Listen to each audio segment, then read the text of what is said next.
was saving that for Keith, but you're the closest one. I was just lashing out in frustration because you weren't here is what it was. Michael, you want to stand up and wave at Chris? You what? You want to stand up and wave at He Chris? ain't gonna know who I am. You sure? Yeah, well, he knows who I am, but he won't know me off here. Oh, well, I've waved at him before. I'll send him a text here in a minute. I think I got Oh, it you too. got his communication? I think so. Okay. If not, I'll text Tony Rose and get it. Oh, and ironically, the home plate umpire is the one that's not the home plate umpire from last night is the one not here today. Okay. Oh, Michael, I got Will. Will's going to find me and pay you fight some for ball ball.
Check, check, check, check, check, check, check, check, check.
Thank you, sir. Still, they want me to go live. 2 minutes ago.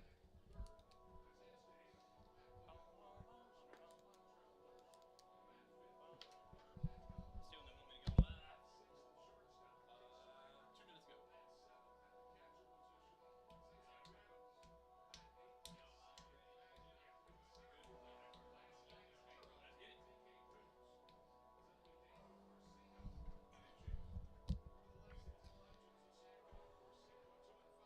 Good evening and, well, good afternoon on this Sunday. And more importantly, happy Father's Day to all the fathers out there. And we welcome you into Wild Health Field where it's some day afternoon baseball on this beautiful Sunday at Wild Health Field.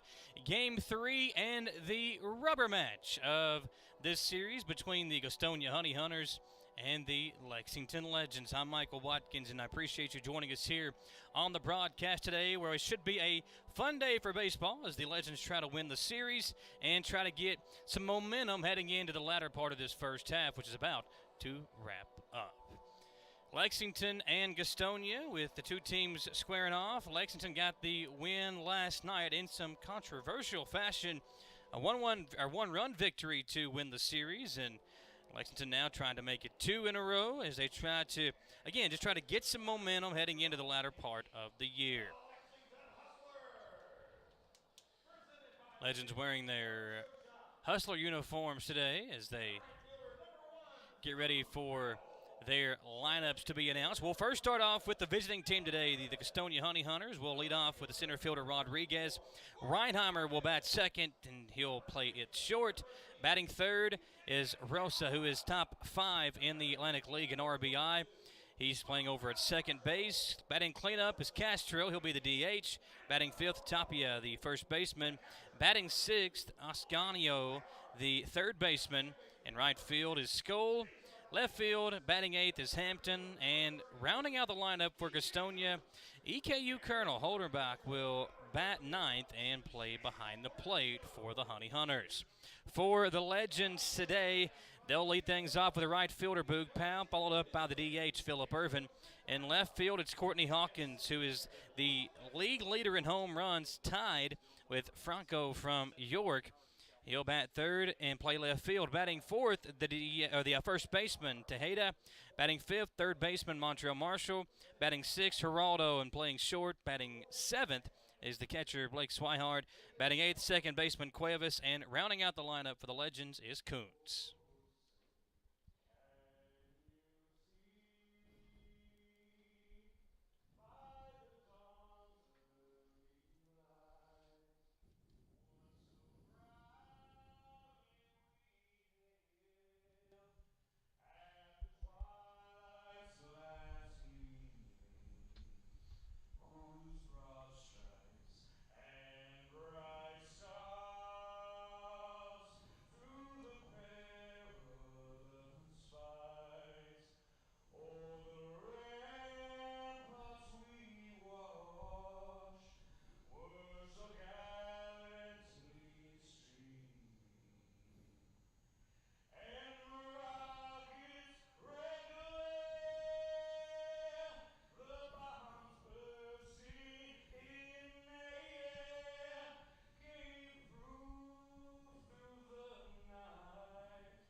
Great rendition there of the national anthem.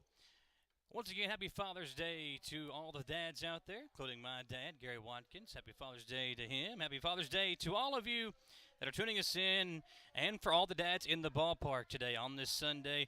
We appreciate you and thank you for choosing to spend your Father's Day here at Wild Health Field.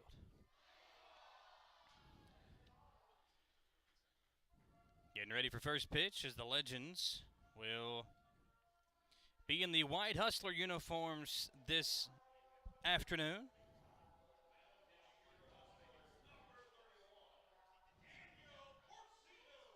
Corsinho taking the mound for Lexington today as the Legends trying to, again, get some momentum, find some ways to string together some wins. It has been a disappointing start to the season after such a tremendous year last year. Obviously, a lot of changeover. You'll see that from time to time with players moving on to the next level, contracts being bought, and we've had some injuries, some bugs that have been going around as well. But this team has still got potential to be a threat, and just takes some time to get some momentum, some chemistry together.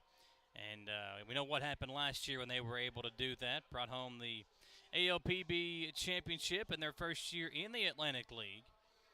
As we see Corsinho warming up. Corsinho, a 6.65 ERA during his time here in Lexington this season. So a chance for him to try to get some momentum going himself. Daniel, a 2-5 record. He started 9 games, 47 and a third innings pitched. He has given up 58 hits, 35 earned runs, 8 home runs, and he'll get the start here in the rubber match of this series against Gastonia. Herlis Rodriguez will lead things off, a 252 average, a pair of home runs, a 660 OPS for the center fielder for Gastonia. As we get underway here at the ballpark, watching live on the Legends YouTube channel, Michael Watkins here with you. Tom Gross has had the first couple of games of this series. Steve Tressler will be back with you on, I believe him and Tom are going to split some action on Tuesday evening. So it's a three-man crew here on the broadcast, and I'm excited to be with you on this Father's Day as we celebrate all dads and we play some baseball.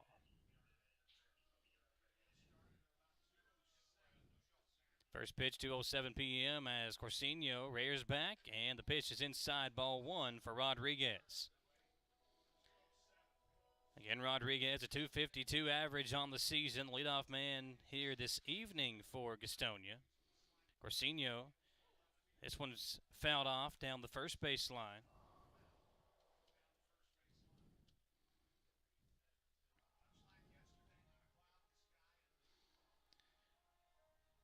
Rodriguez facing a 1-1 count here, leading things off in game number 3 of this three-game series here in Lexington. Corsinio with the 1-1 delivery.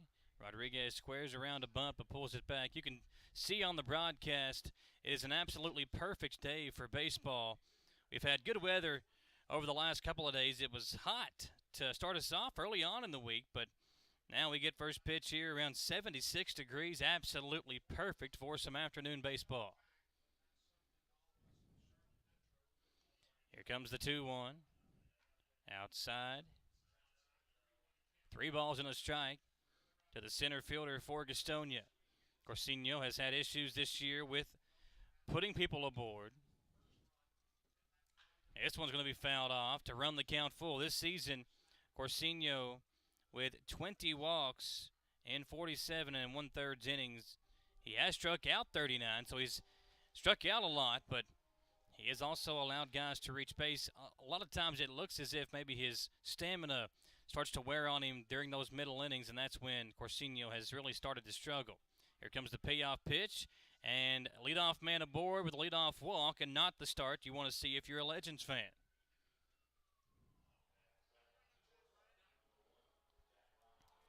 So man aboard to get things underway as Rodriguez coaxes the walk. Now Reinheimer will step to the plate.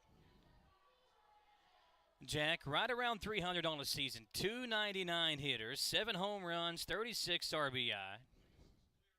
And the Gastonia shortstop digs in against Corsinio. This one swung on and missed for strike one.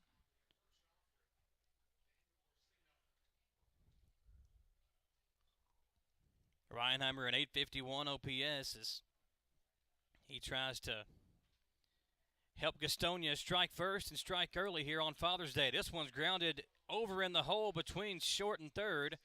And heading for third is going to be Rodriguez as he slides in there safely. And aggressive base running pays off as the single from Reinheimer allows Rodriguez to advance to third. And now 90 feet away, Corsinio threatening to allow an early run here in the top of the first.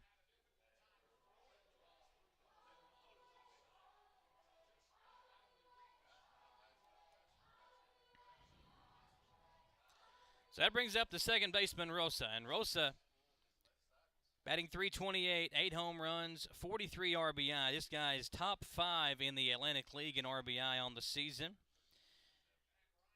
Behind Franco Dugan, Hawkins from Lexington, and Travis from Long Island.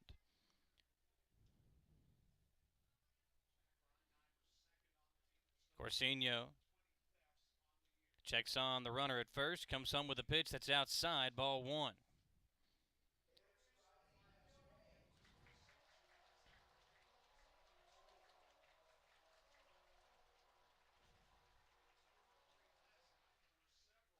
Legends team ERA highest in the Atlantic League, a 6.63 ERA. That's really been the biggest issue for Lexington, has been inconsistent people on the mound. They've been trying to get that squared away. J.J. Hoover, the pitching coach for Lexington, former Cincinnati Red. 2 balls, no strikes, as Rosa batting from the left side of the plate against the righty Corsino. Daniel will come home with the pitch, and he'll plunk Rosa in the right hip, and Rosa down immediately. Looked back as if to say something to the catcher for the Legends, Swihart, as he tries to kind of walk this thing off. That's where it's right there on that sensitive part of your skin, right there on the outside part of your hip, maybe the thigh area.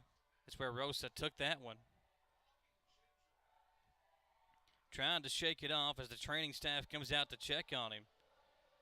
And he points down to his right knee. Maybe that's where it got him at. It looked like it was more up towards the midsection there of him on that outside part, but having the knee checked out. As Corsino tries to loosen himself up, talking to Geraldo there. But what that does do is load the bases for Gastonia with nobody out here in the first inning. Swihart now comes out to talk to his pitcher as the Legends / Hustlers trying to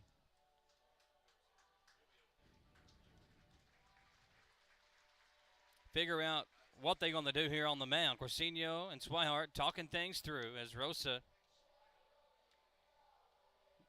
takes his time walking down the bag at first. Now to bring up Luis Castro, the catcher, or excuse me, the DH for Gastonia.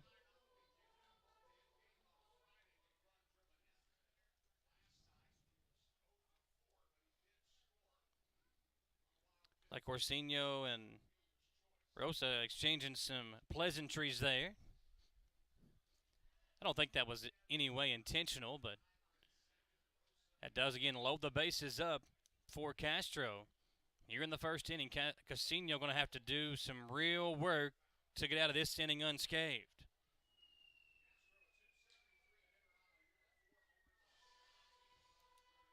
That foul ball puts Castro behind 0-1.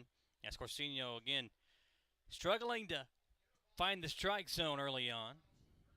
No balls and a strike here in the top of the first in Lexington at Wild Health Field on Father's Day.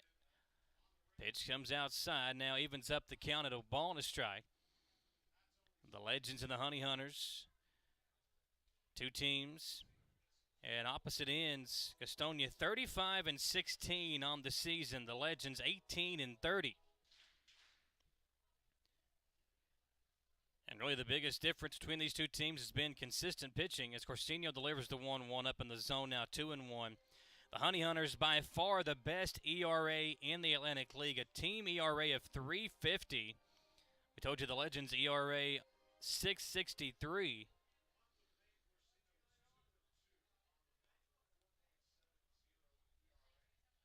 Corsino awaits the sign now, sets and delivers the 2-1. On the outside corner, gets the strike call. And Castro sees the count go to even 2-2. 2 balls, 2 strikes, bases loaded, top of the first. Here on the Legends YouTube channel, Michael Watkins here with you on this Sunday afternoon.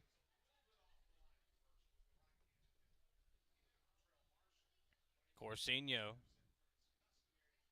gets the sign from Swihart, and the pitch is swung on and missed, and Castro goes down swinging following the high heat from Corsino. A nice pitch.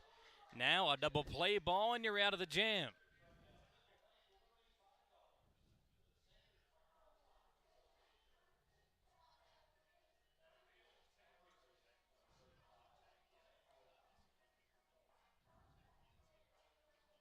So 1 down in the top of the first. Base is still loaded for Tapia.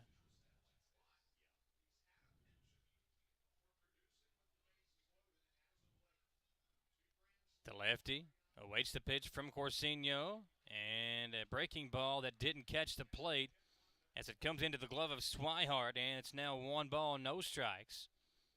Bases loaded with Rodriguez, Reinheimer, and Rosa. The 3 R's for the Honey Hunters that lead off their order this afternoon, already on base. This one chopped back to Corsinio. He'll throw to home for one. Down to first, and how about the defense of the Legends? They got in a jam, and Corsinio able to play some good defense. The pitch back to Swihart, down to first base for the double play. And the Honey Hunters strand the bases loaded. Check this one out, folks, on the instant replay. Corsinio heads up play to throw it to Swihart for one, and then up to Tejeda to get the double play to end the inning. The 0-1-2-3 DP ends the top of the first. We're still scoreless as we go to the bottom half of inning number 1 on the Legends YouTube channel.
Back to the action here as the Legends now come to the plate. Lexington did a great job after getting in that jam with Daniel Corsinio on the mound. Corsinio strikes out Castro and then gets Tapia to ground into the 1-2-3 double play to end the inning.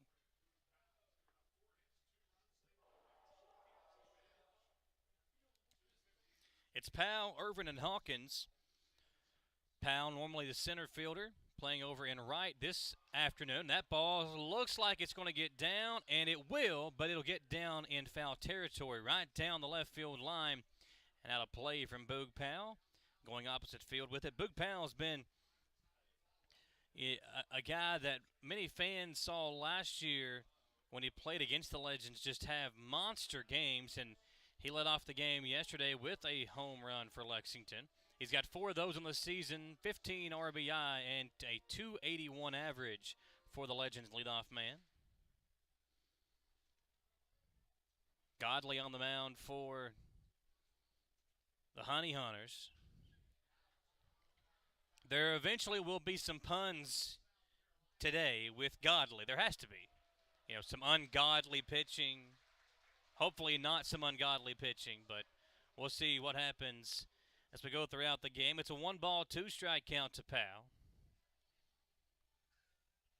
As the windup and the pitch is chopped foul again, and Boog with 3 straight foul balls after getting ahead with a 1-0 count to start the AB. Godley this season, just 1 start for Gastonia, a .450 ERA. Give up 4 hits and 2 earned runs in that lone start for the Honey Hunters. Here comes the 1-2 pitch. And that one outside. Powell did not offer at it, and the count now even, 2-2. This is what you're supposed to do as a leadoff man. You want to try to get the pitcher to throw some pitches and allow your teammates behind to see what he's offering up on this Sunday afternoon. Godley with the 2-2 pitch, and down in the dirt it goes to load the bases. And Powell trying to do what Rodriguez did, and that is put the leadoff man aboard.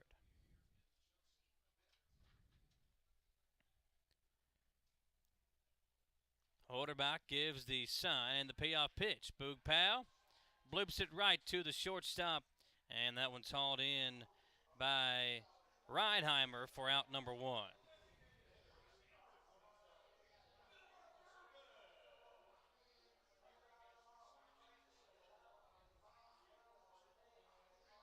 So one down in the inning, base is empty for Phillip Ervin, the former big leaguer. Still trying to find his way here with the Legends. Ervin this year, a .233 average. He does have 5 home runs and 24 ribbies. Takes the pitch out of the zone there to take a 1-0 lead in the count. Ervin played some right field. He's been the DH. He's a guy that can play a few different positions for you. The 1-0 pitch is outside, now 2-0 the count. Courtney Hawkins, the top home run hitter in the Atlantic League, is in the on-deck circle. Godley delivers the 2-0, and a big swing and a miss from Ervin to see the count go to 2-1.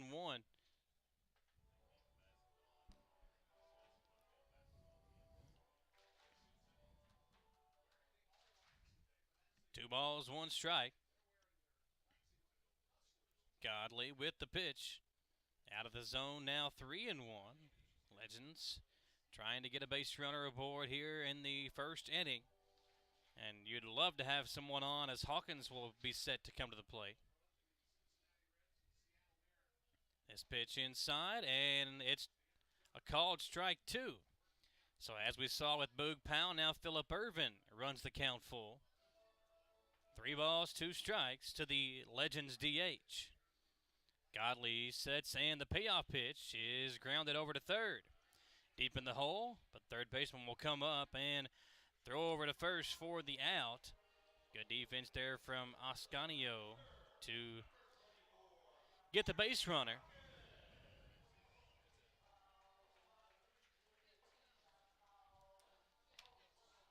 Now it's the Hawk. Courtney Hawkins, former first-round draft pick in the Major League Baseball draft. Awaits the first pitch, and Godley will throw one on the outside corner. Hawkins didn't like it, but it's a called strike 1 as the Legends battling here against Gastonia on Father's Day in the rubber match of this series. Gastonia won game number 1 on Friday. Legends got some revenge in controversial fashion last night, and now here in game number 3, Legends trying to get the victory and secure a series win. Here comes the 1-1 to the Hawk, and Hawkins will pop it up foul, and the count now 1-2.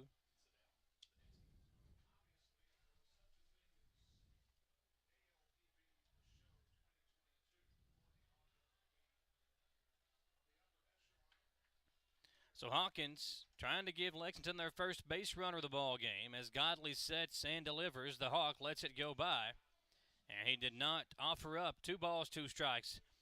You know, Hawkins was so good last year, was, I want to say, 1 or 2 home runs behind Saleh for the league leading home runs, and that's with Hawkins missing over a month of the season with a shoulder injury last year. Here comes the 2-2 pitch. Hawkins does offer up at this one as he strikes out to end the inning. Legends were unable to get a base runner after Gastonia loaded the bases up, but after all is said and done, we are still scoreless after 1. Step aside and come back. Happy Father's Day to you folks. You're watching Baseball on the Legends YouTube channel.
Beautiful day for baseball on this Father's Day as we welcome you back into Wild Health Field.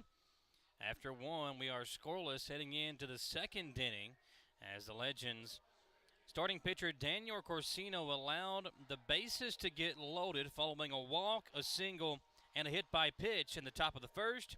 But after a strikeout and an inning double play, Corsino was able to shut the door on Gastonia. And we head to the second inning where Ascanio, Skoll, and Hampton will lead things off.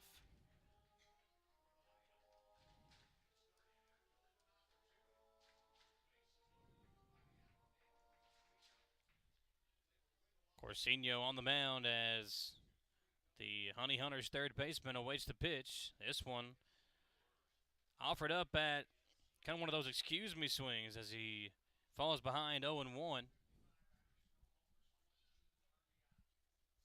The 0-1 pitch up in the zone now. 1 ball, 1 strike. Corsino working quick here to start this second inning off. Legends,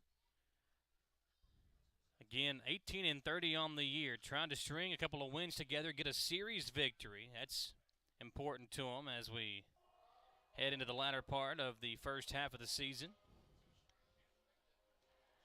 The defending ALPB champs not starting off the season as they would have liked. This pitch outside, and the count now even at 2-2.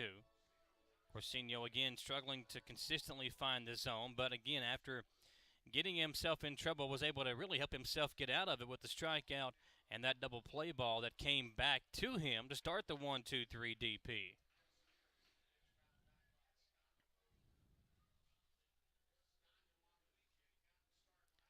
Two and two the count. Corsino delivers, and that one is ripped down the third base line. Way out in front of it is Ascanio.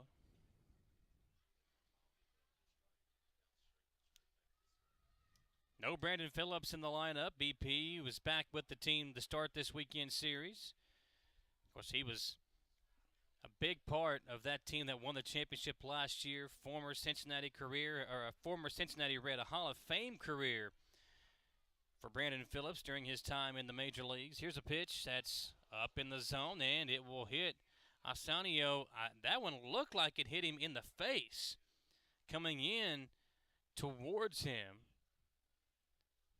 And he's down over in front of the third base dugout. That is now the second time that Corsino has plucked somebody, and Rosa was able to eventually make his way down to first base after wincing in pain.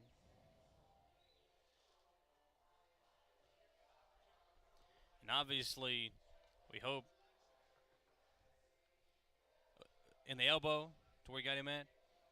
I'm going to say he got him in the elbow. It looked like it hit him in the face. If we get a replay of that, see if we can get a replay of that here on the live stream. See exactly where that did get him at. But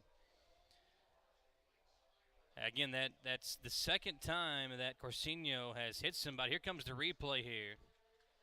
On the hand. It was the left hand that it got him. So, yeah, up in the forearm area. So, obviously, it's not where you want to be hit at. It was same thing with Rosa on that kind of sensitive part of your body there. So that does put a base runner aboard. But the second time that Corsino has hit somebody, that'll bring up Skoll to the plate. Jake, a .215 average, 8 home runs. And he'll hit this one hard into the stands. And with a name like Jake Skoll, you just have to have power to you. There's just no way around it. You're because of your name, you're a threat to hit a home run every time you come up to the plate. And Skoll digs in with an 0-1 count as Corsino delivers, and that one's popped up. Might be playable. Swihart giving it a chase as he watches it go into the dugout.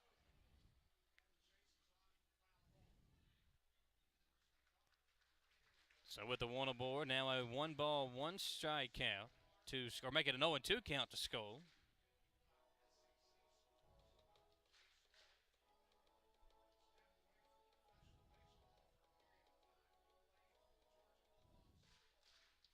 Corsino Takes his time. Now comes home with the pitch. That is outside. 1-2 the count. Skoll, the right fielder. As Gastonia takes his lead, and this pitch popped up into center field. Shortstop and center fielder coming together. They lost it up in the sun as the shortstop, Peraldo, just could not find it. He was giving it a chase. Center fielder was coming in, Coons. He couldn't find it either. And it allows both runners to reach safely. We'll get the call there from Hugh Davis. So a base hit.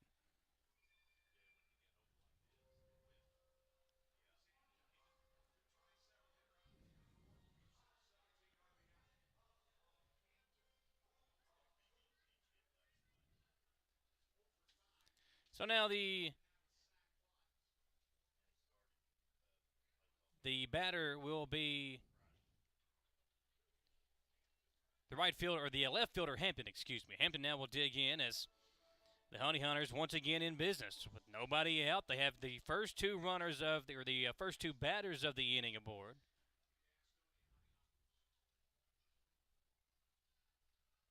Corsino delivers a pitch that's popped up into left field. Going back and caught by the left fielder Hawkins. He'll try to get a double play as he almost was able to throw out the runner at second base.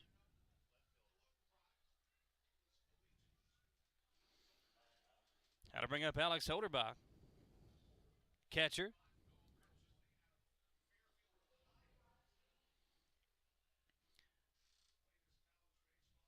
Holderbach played some college baseball at EKU very recently, a couple years ago.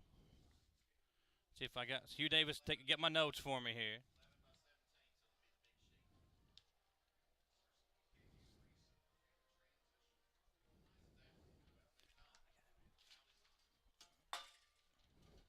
There we go, Hugh. Yeah, talking about the Cardinals as the fight song plays. Will doing a good job there. What a great year they had in their first year in the A-Sun Conference, about 20 miles south of us here. Corsino delivers a pitch on the outside corner for strike one. Lexington, again, 18-30 on the season. Would be nice if they can get this winner today, string some wins together, get the series victory, give themselves some confidence and momentum heading into the latter part of the year. No balls, 2 strikes. Corsino delivers, and Holderbach swings through for the strike. 1 out here in the top of inning number 2 at Wild Health Field. Michael Watkins here with you on the call today. Glad to have you along with us, and happy Father's Day to all the dads out there. Appreciate you joining us on this Sunday afternoon.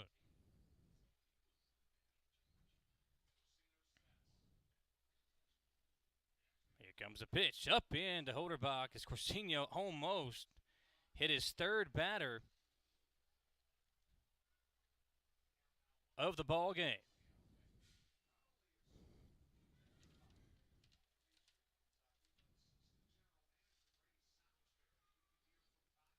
So runner off the bag at second and at first.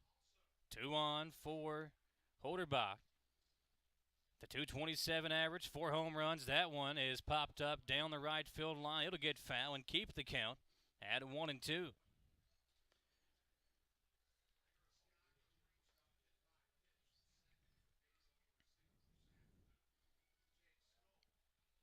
Honey Hunters, the top of their division, trying to just pad their division lead and keep up their winning ways. Off to such a great start of the year as Holderbach calls time. Gastonia and Skoll aboard for Gastonia here in the top of the second. Holderbach awaits the pitch, and it's outside. That'll run the count even. 2 balls, 2 strikes. One out here in the inning at Wild Health Field. Michael Watkins here with you on this beautiful Sunday for baseball. The weather's perfect, not a cloud in the sky, and all the dads here at the stadium rooting on the Legends. 2 balls, 2 strikes. Here's the pitch, and that one outside. It'll run the count full.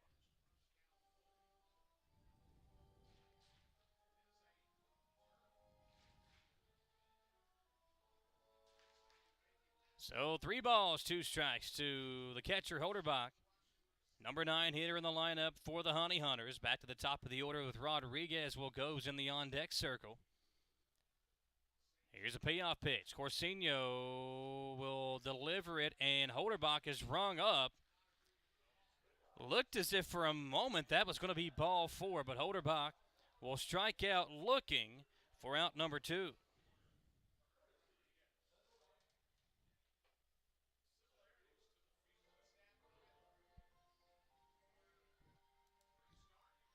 So 2 down in the inning. 2-2 on for Rodriguez, who walked in his first at bat to lead off things in the first inning.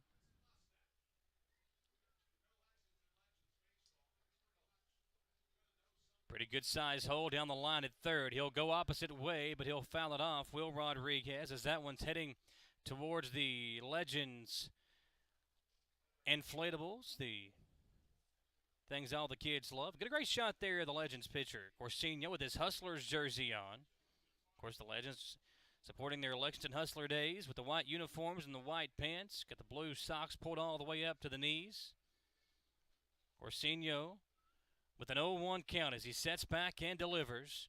And that pitch up in the zone as Rodriguez takes to even up the count. 1 ball, 1 strike.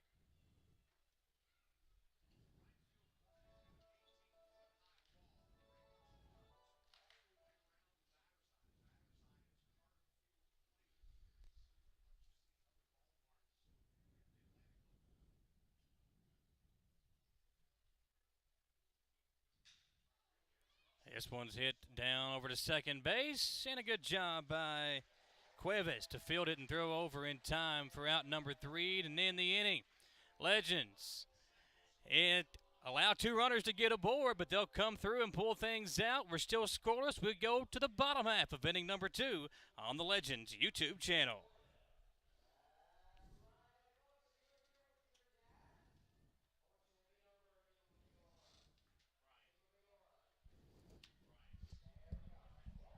Hey, what kind of hat is that? What kind of hat is that? I was talking about him on the broadcast. Y'all got good seats? Good. How are you all? Hang on, I thought you was a Colonel fan. Now, what's this mean?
After a 1-2-3 bottom of the first, Legends will send Tejeda, Marshall, and Geraldo to the plate here in the bottom half of inning number 2. Still a scoreless ball game here in Lexington, but the Legends have a chance to change that with Godley hanging in there on the mound after a great start in the in the bottom half of the first.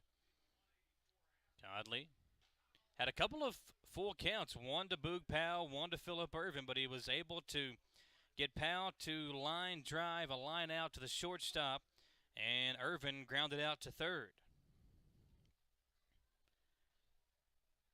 Tejeda awaits the pitch, and that one goes down and away to even the count up at 1-1.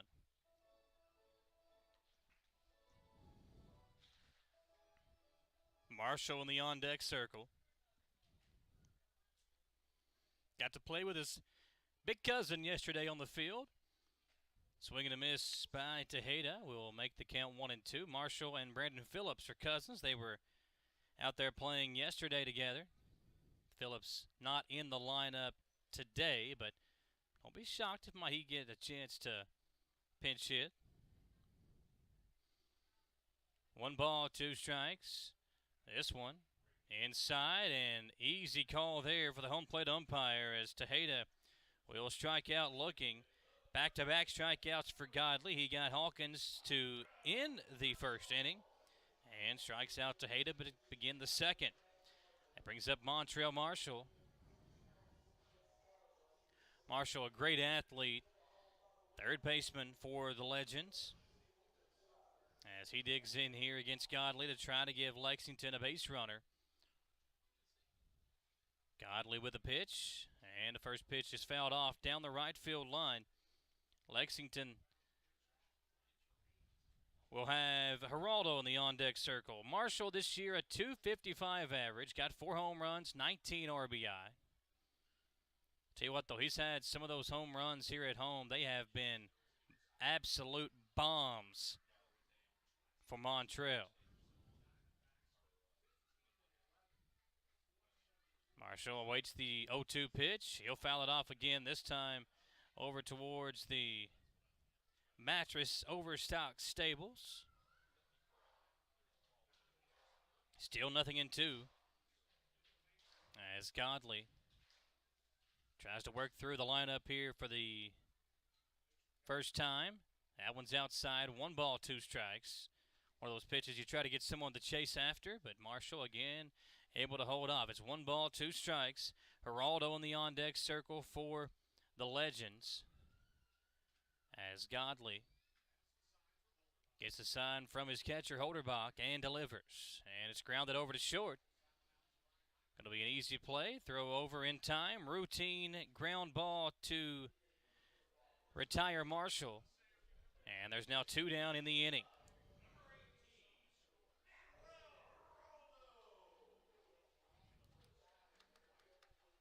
So Geraldo will come to the play with the bases empty. And to this point, Godley has sent them all down. 5 retired to start the ball game as Geraldo bats.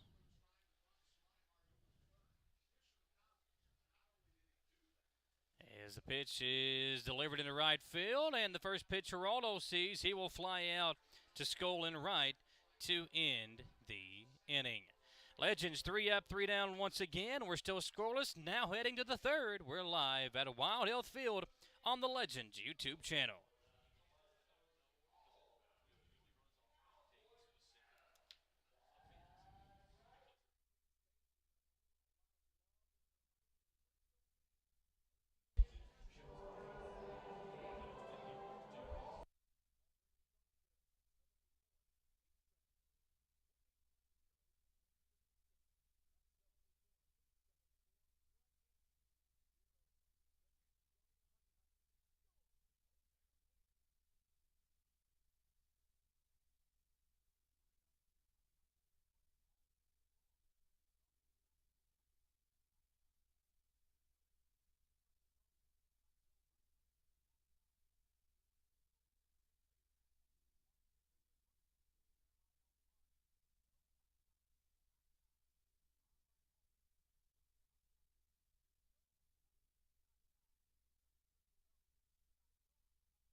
Still scoreless as we go to the third inning. Lexington has been retired in order 6 straight by Godley.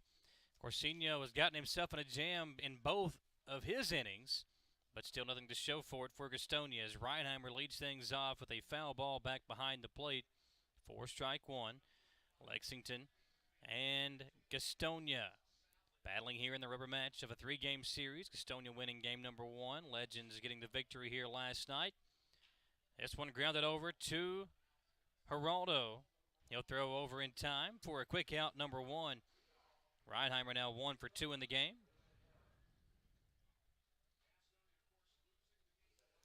Rosa was hit by a pitch. Now he'll come up to the plate. Rosa, again, we talked about it his first time up. He is the 5th right now. He's 5th in the Atlantic League in RBI, 43 of those on the season. And after being hit by a pitch in his first at bat, didn't get a chance to potentially drive in 1 or 2 runs, but there were 2 runners aboard in that top half of the first. Rosa here starts the second at bat off with a pitch out of the zone for ball 1. He's batting against Corsinio. Daniel with the 1-0 delivery. Outside now 2-0. Rosa this year again a .328 average, 8 home runs, 43 RBIs. This one's outside now, 3 balls, no strikes. 1 out here in the third. Legends and Honey Hunters. 2 teams in opposite ends of the spectrum in the Atlantic League this part of the season.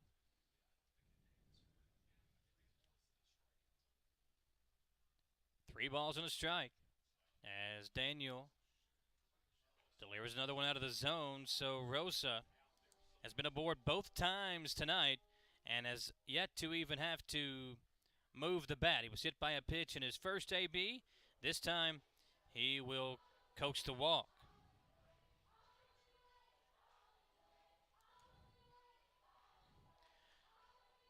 So 1 on and nobody, excuse me, 1 on and 1 out. As Castro comes to the plate, he struck out, really ended the threat there in the top of the first. He struck out, and then Tapia, who's in the on-deck circle right now, grounded into that inning double play. Corsinio sets and delivers a grounder towards Marshall at third, but it gets into foul territory.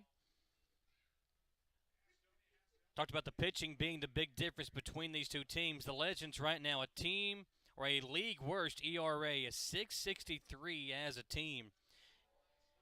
In 400 and 2/3 innings, they've given up 498 hits, most in the Atlantic League. They've given up 295 earned runs, most in the Atlantic League, and 62 home runs, most by a lot in the ALPB. This one's popped up into right field. Boog Powell, plenty of ground to cover that one as he hauls it in for the second out of the inning.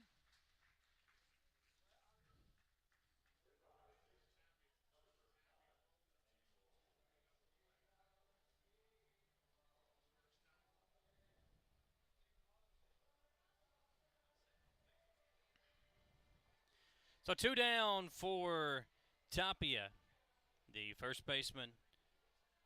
The lefty grounded into that inning double play when he kind of had a soft chopper back to Corsinio at the bag.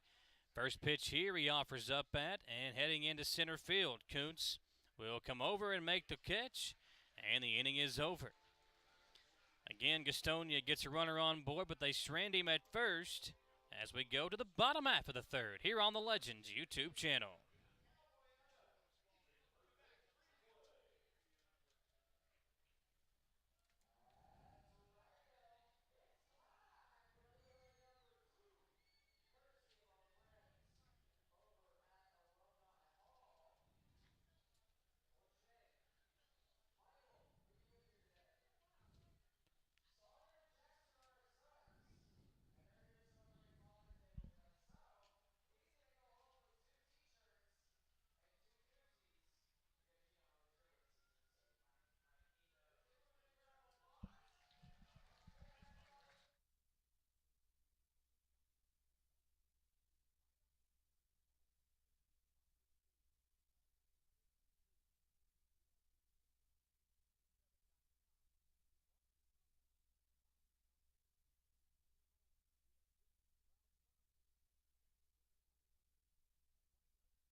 We go to the bottom of the third. Legends still scoreless with the Honey Hunters of Gastonia, and Lexington has yet to record a hit.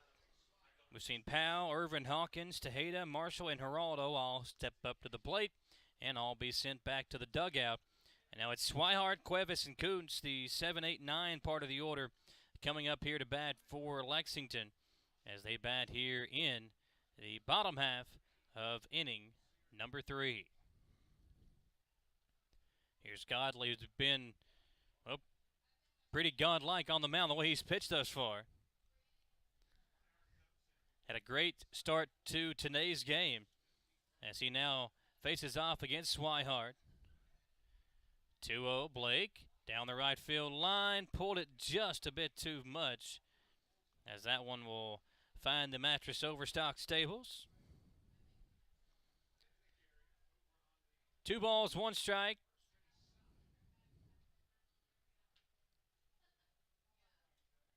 And that one comes in. We will eventually get Hugh Davis to fix the scoreboard because there are no outs in the inning. There we go, Hugh. Swihart leading things off. And that one comes inside for ball 4.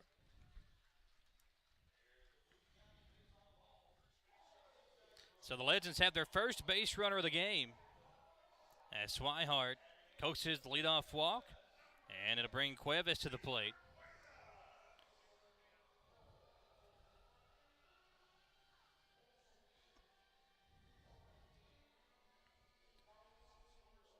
Cuevas, the second baseman,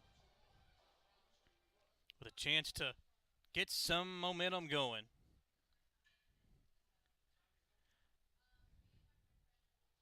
.216 average for the second baseman, getting the start today. Takes a pitch inside for ball 1. Legends, again, trying to get the victory today, earn that series win, and boost up their momentum and some confidence. A lot of these guys just struggling at the plate, and we know they've got the potential to be another dangerous team like we saw last year. Now, there are some guys no longer with the team that were a part of that championship last year, but you've still got those key veterans like J.J. Hoover. Phillips is back now. Hawkins, Pugh. There's a lot of guys that were key members of that team that are still here to try to help them get back to that same spot. Here's a 2-0 pitch. It's inside on the corner, taken for a strike, and the count now 2-1.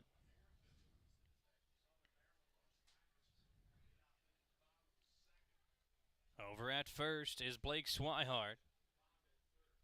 Cuevas awaits the 2-1. And this one up the middle towards center field.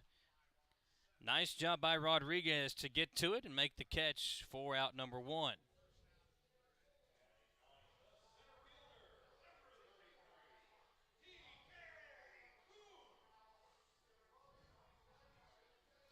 So to bring up TK Kuntz, center fielder. Kuntz, a guy that can really cover some ground when he's out there in center field. See if he can get aboard and move Swihart around. Go back to the top of the order if Kuntz can do just that, but he takes a first pitch strike on the outside corner. Boog Powell in the on-deck circle. He'll be followed up by Irvin and then Hawkins. A chance to get some offense going if you're the Legends in this inning. Godley will check the base runner and the 0-1 pitch. Swung on and missed. Kuntz now behind 0-2. Beautiful day for some afternoon baseball on this Father's Day. Appreciate you tuning us in on the Legends YouTube channel. Michael Watkins here with you.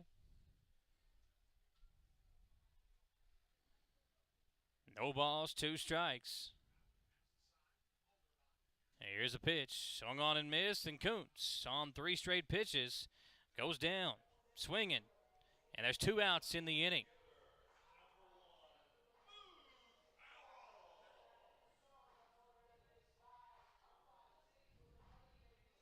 Third strikeout of the game for Godley, as he now faces off against Boog Powell, the leadoff man in the lineup for the Legends. Boog a chance to get himself aboard, maybe give Irvin a chance to drive in either Swihart or Powell. But you got to get some base runners here. We got a 1-0 count to the Legends right fielder, Boog Powell, who lined out to the shortstop back in the first inning to lead off the game for the Legends. Swihart taking off for second. Throw down is not going to be in time as the Legends catcher able to steal second base.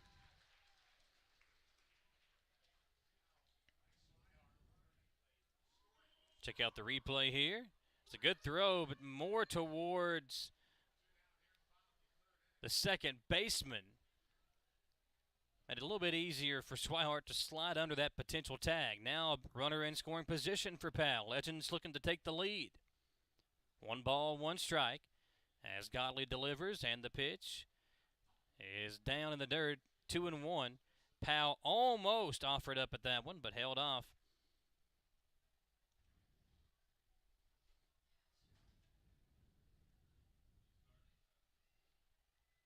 Swihart in scoring position, takes his lead off of second base. Godley will check the runner and the pitch. Inside, 3 balls, 1 strike. Phillip Irvin in the on-deck circle.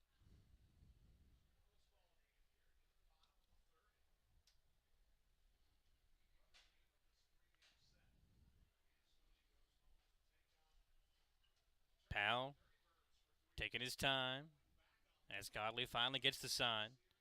And here comes the 3-1. Powell offers at it. A big swing and a big miss, and the count now full.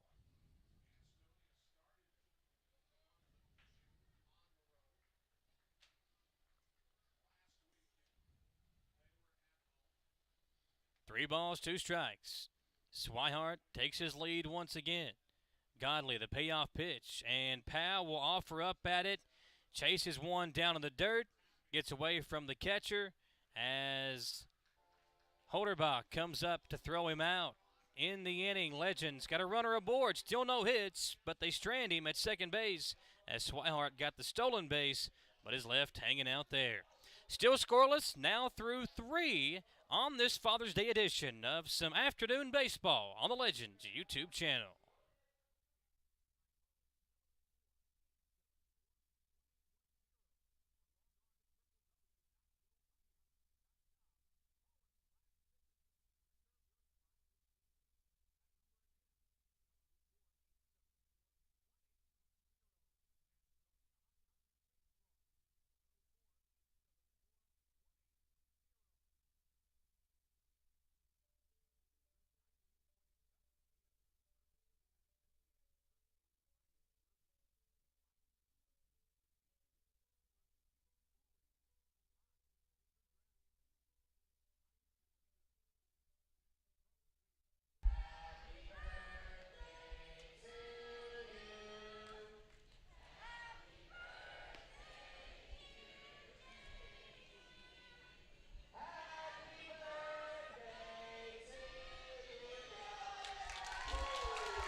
We welcome you back into the ballpark where the Legends still scoreless through 3. Michael Watkins here with you back on the call on this Sunday afternoon. We go to the 4th inning in a scoreless ball game thus far. This one's hit over to Geraldo at short. He'll come over in the hole to pick it up and throw over in time for out number one.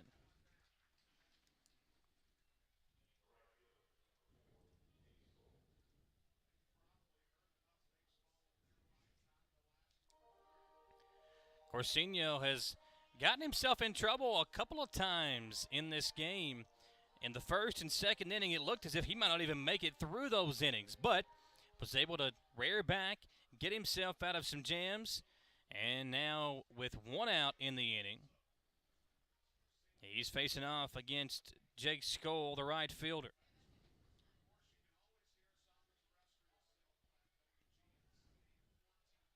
This one's popped foul. Count now 1-1.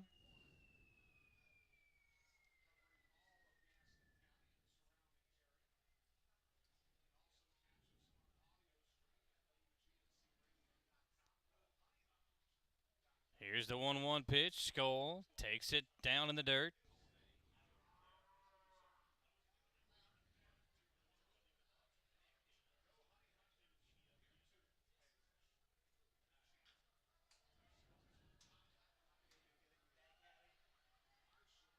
As Marshall cannot make this one look easy.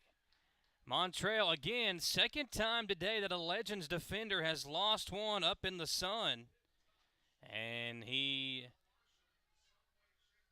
had a chance at it, but instead Jake Skoll will reach second base.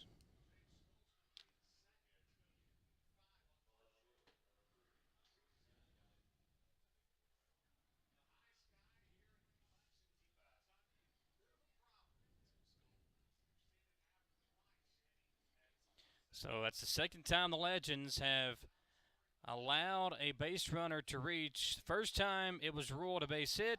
This time, not going to be able to get away with that one as Marshall commits the error. And once again, Corsinho in some trouble here. Now there's a base runner in scoring position, one down, as this one is popped foul back behind the plate.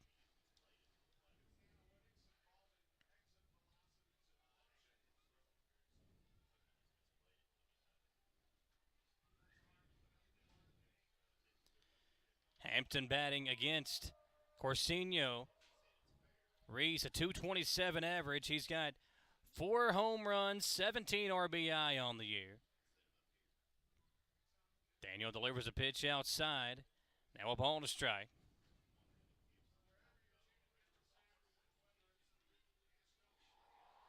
Jake Skoll, good enough speed that he could score on something into the outfield. 1-1 the count. As Corsinho delivers a pitch outside, now 2 balls, 1 strike. 2-1, 1 down in the 4th inning. Gastonia leading the Legends here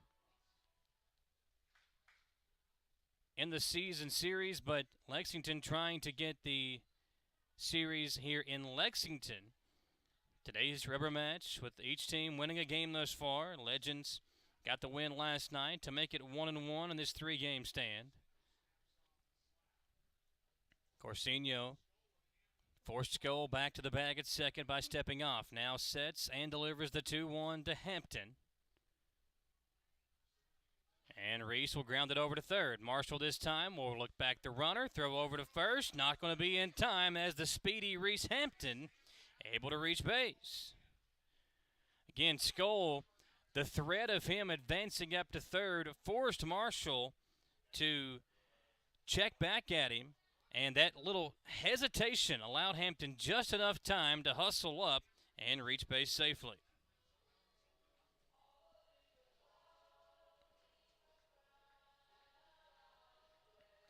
So, once again, the Honey Hunters have 2 aboard.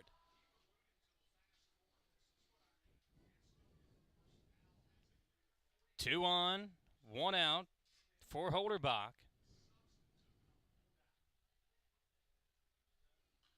And this one is fouled off back behind home plate. Holderbach a chance to drive in some runs here. Former EKU Colonel Getting the start here behind the plate for the Honey Hunters. Went to school with the assistant general manager, Brady Salisbury. Brady, former EKU colonel himself, actually was the head baseball coach, went to school at my high school alma mater, and then graduated from Eastern, my college, or one of my college alma maters. I got a few of those, though. Brady actually in attendance today down here about 15 feet below us, making some notes as he checks on some of his guys and his former college classmate, Holderbach. Pitch outside, but catches the corner to make it 0-2 to the catcher for Gastonia.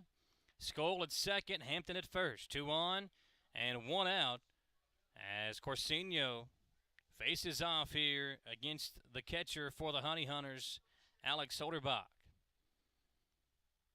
Corsinio, the pitch, and a swing and a miss. Holderbach goes down to a knee as Corsinio gets the strikeout to put 2 outs on the board.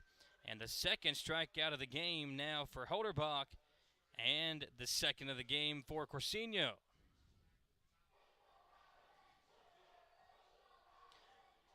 Gastonia goes back to the top of the order now. Rodriguez, who's 0 for 1 in the game, will step up to the plate.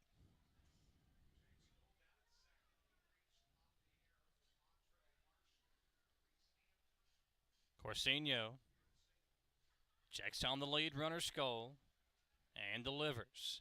Pitch outside, ball 1 to Rodriguez. Rodriguez a walk in the first inning, and he grounded out to second base in the second inning.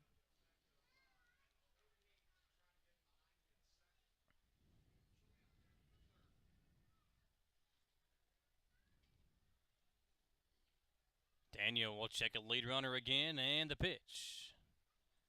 Outside.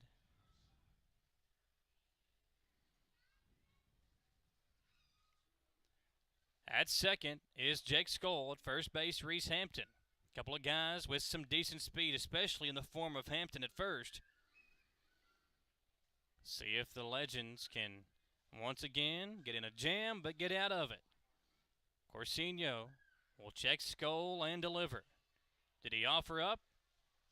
He did not, as third base umpire Chris Minter makes the call.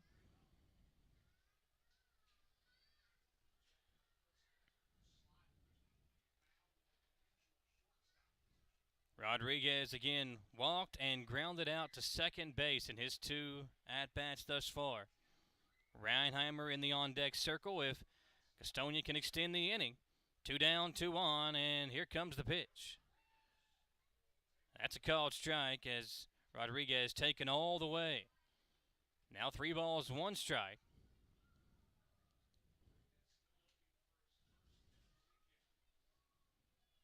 Rosa to follow Reinheimer if they can get it to him, as this is where the Honey Hunters can become very dangerous. His pitch is going to be chopped over to first. Tejeda will come to field it, step on the bag himself, and he'll end the inning. Another pair of base runners reach for Gastonia, but once again, Corsinio strands them there. Legends have been flirting with danger all day long, but they have yet to allow a run to come across. We're still scoreless, heading into the bottom half of inning number 4 on the Legends YouTube channel.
Phillip Irvin will try to get things going for the Legends offensively.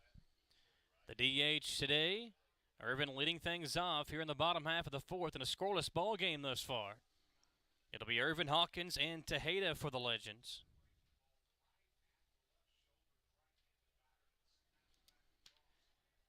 Irvin, a .233 average on the season. He grounded out to third his first time up, and he's quickly behind 0-2 here in his second time around.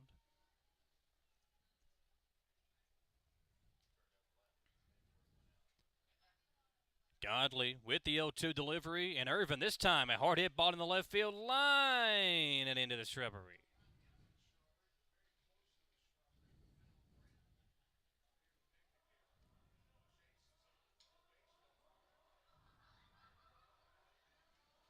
So the Legends, a chance to take a lead in this inning. They've done a good job of backing up Corsinio when he's gotten in a jam.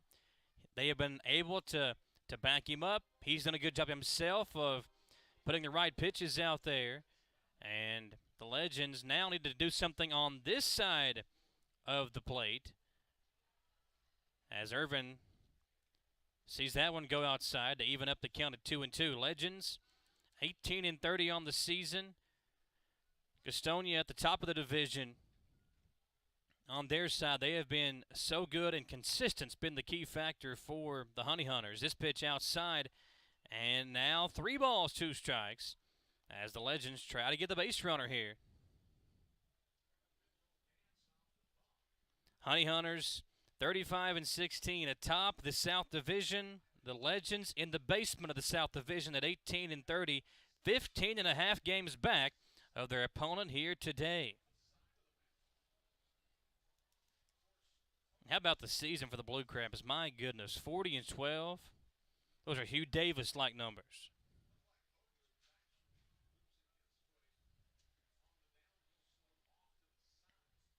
I would think we would have, as Irvin takes a pitch inside to coax the walk and get a leadoff man aboard, if there was a tournament for official stat keeper and scoreboard manager, we would have the lead in that division.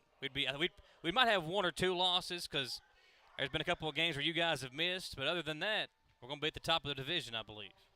Talking about Keith Hardiman and Hugh Davis. Well, that's true. That's true. They are the Michael Jordan, and I'm going to say Keith is the Dennis Rodman of the pairing, and Bill is probably the Scottie Pippen. Uh-oh, the Hawk takes one here. And that's the difference between Courtney Hawkins and the 2 guys for Gastonia. Hawkins built like an outside linebacker. When he gets hit by a pitch, just shrugs it off and heads down the line at first. So now Godley in some trouble here.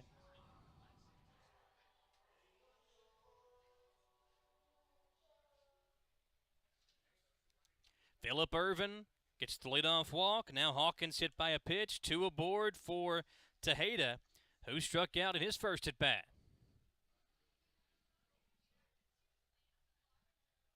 Godley taking his time, and now Tejeda will call time.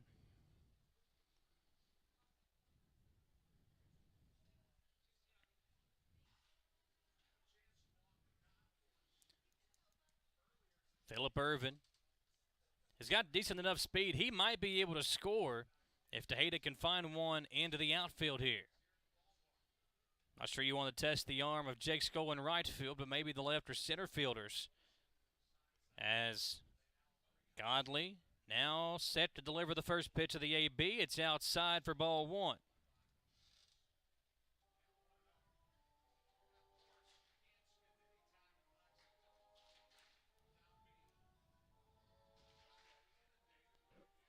One ball, no strikes. As Godley gets the sign again. Checks on the lead runner and delivers. Outside, and the count now 2 balls, no strikes.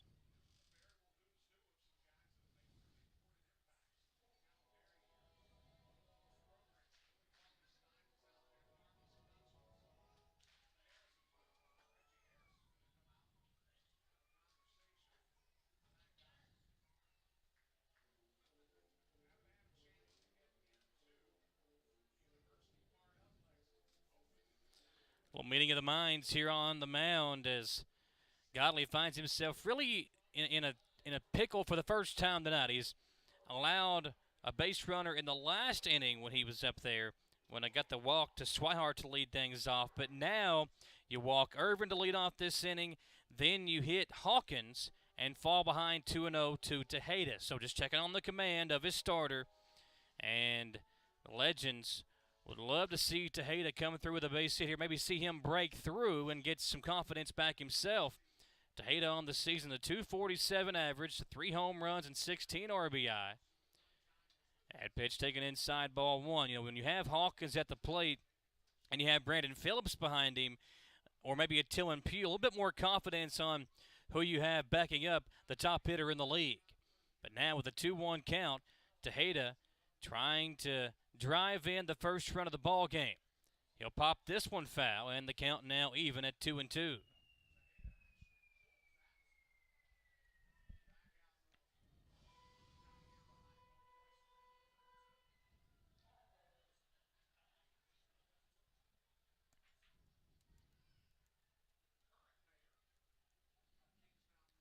Irvin takes the lead off of second.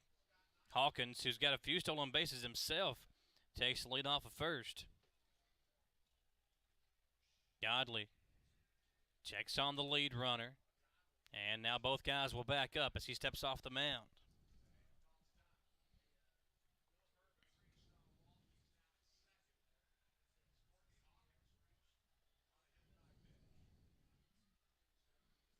Zach Godley, 60 pitches thrown. He's got 4 strikeouts through 3 innings. This pitch going to get down in the dirt in his second start with Gastonia. A really good showing for Zach Godley, but now things starting to get iffy. You got a full count to Tejeda. Montrell Marshall in the on-deck circle. Tejeda struck out again his first time around back in the second inning. Now trying to drive in a base run. Here comes the payoff pitch. Tejeda will stay alive as he fouls it off. And the 7th pitch of the at-bat coming up here to Tejeda, the first baseman for the Legends.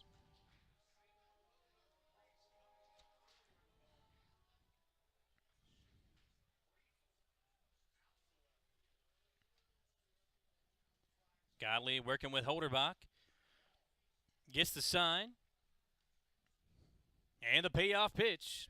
Irvin taking off as it looked like a little hit and run action. And once again, it's fouled off. This Legends baseball team, last year they were so much fun to watch. The energy that this team brought to the stadium each and every single day, with all the guys they had that were just dominant out there. On the pitching mound, you had Henry Owens had 100 strikeouts. You had guys that were just having so much fun out there. Remember Baldequin and Phillips in the middle infield. You had Cole Sturgeon in center field, Hawkins in left, Pugh in right, Beniklinski playing everywhere. Not as much energy, I feel like, around the team this year, but they're still the top dog until somebody knocks them off. The defending ALPB champs now trying to find their way here in the bottom of the pack in the South Division. Again, the runner takes off, and again, Tejeda will foul it off.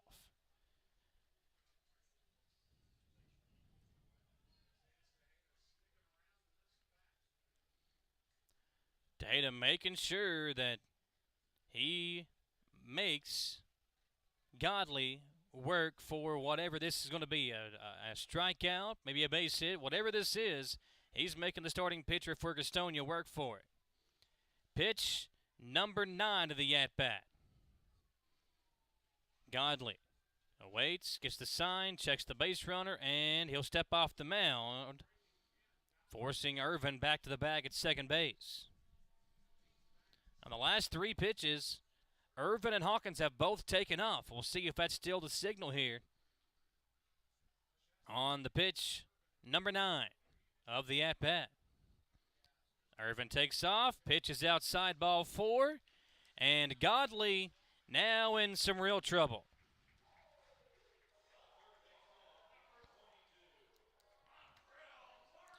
Montrell Marshall will come to the plate, the younger cousin of Brandon Phillips, and P.J. Phillips, the manager for the Legends, will step to the plate with the bases loaded. And Marshall a chance to drive in the first run of the ball game. Nobody out, bases loaded here in the fourth. Godley gets the sign. First pitch to Marshall is taken outside, ball one, and Godley really starting to labor here. After that 9-pitch at-bat, there is action in the bullpen for Gastonia. Also looks like there's action up in the bullpen for the Legends as well. Marshall, grounder over to third. They'll step on third for one, to second for two, and how about an inning triple play? Did you call it? Hardiman. Triple play, grounded into by Montrell Marshall. Check out the replay here. Perfectly executed on the 5-4-3 triple played in the inning. Just as when it looked like the Legends had all the momentum and a chance to take the first lead of the ball game, Marshall grounds into the inning triple play, and we now head to the fifth. Scoreless on Father's Day here on the Legends YouTube channel.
Back here on the Legends YouTube channel at Wild Health Field on this Father's Day edition of some afternoon baseball. The Legends and the Honey Hunters still scoreless as we go to the fifth inning. And due up for Gastonia is the shortstop Reinheimer. Corsinio hanging in there for the Legends. It's been a roller coaster of a first 4 innings, but we are still scoreless as Marshall aided in that inning triple play just a moment ago. Pitch on the outside, a called strike from Corsinio as it's now 1-1 the count to Reinheimer.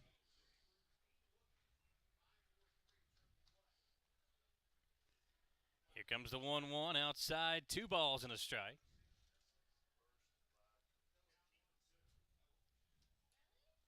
Reinheimer awaits the pitch. Corsinio delivers it. Marshall a chance to make up for his mishap, and he'll throw out Reinheimer at first for the first out of the inning.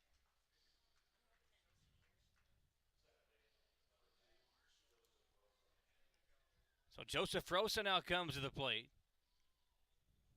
Rosa officially no at-bats this afternoon. He's been hit by a pitch and walked.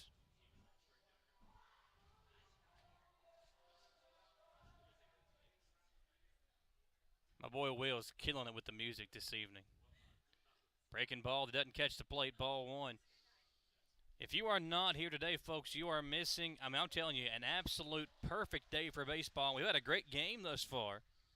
Still scoreless here in the fifth as this pitch comes inside, and the count now 2-0. Rosa 328 average has been unable to add to that average with the hit by pitch and the walk, and almost took one out there on the shin again. Now 3-0 as Corsinio circles around the mound and gets ready for pitch number 4 of the at-bat. It's Rosa, followed up by Castro.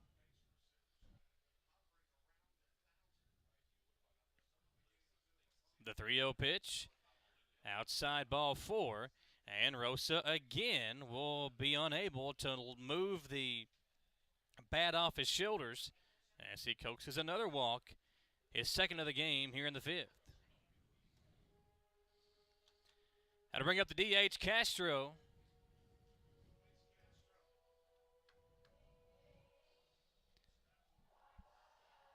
Castro today is 0 for 2. He struck out and flew out to right field in his first 2 at-bats. Corsinio checks on the runner. Daniel, 77 pitches thus far, 42 of those for strikes. This one's grounded over to Marshall at third. He'll throw to second for 1, and over to first for 2.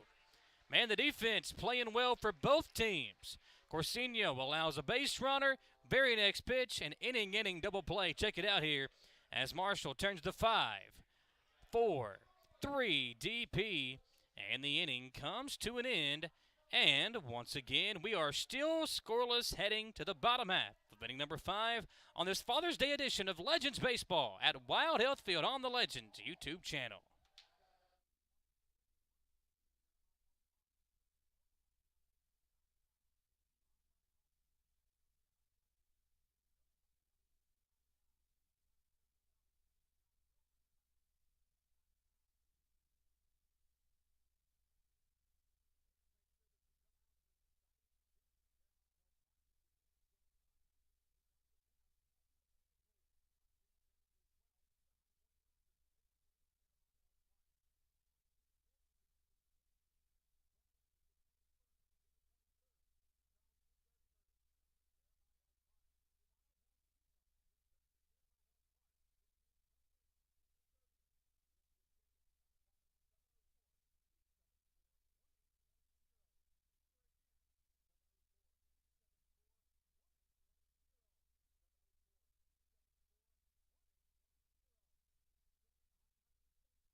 First pitch to Geraldo to lead things off here in the 5th is taken out of the zone, ball 1, as the Legends had a perfect opportunity to take a lead. The way Corsinio's been pitching, the defense has been playing behind him. Might have been enough to really get a victory here today, but the inning double play or inning triple play grounded into by Montrell Marshall allowed Gastonia to get out of a massive jam and a bases loaded situation, nobody out. And now we are in the 5th with the scoreless game, and Geraldo leading things off. He's behind 1-2 to Godley. This pitch grounded foul. As Swihart and Cuevas to follow. It is the 6, 7, and 8 part of the order due up here for the Legends.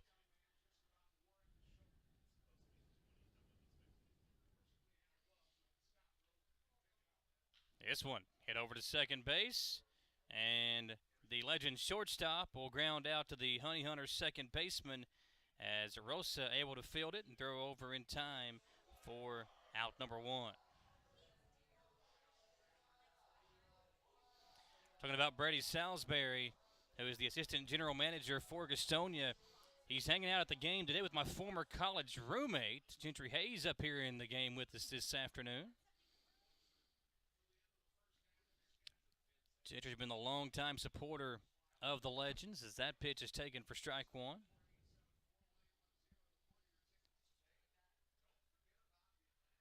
0-1 count to Swihart. That pitch outside, 1 ball, 1 strike.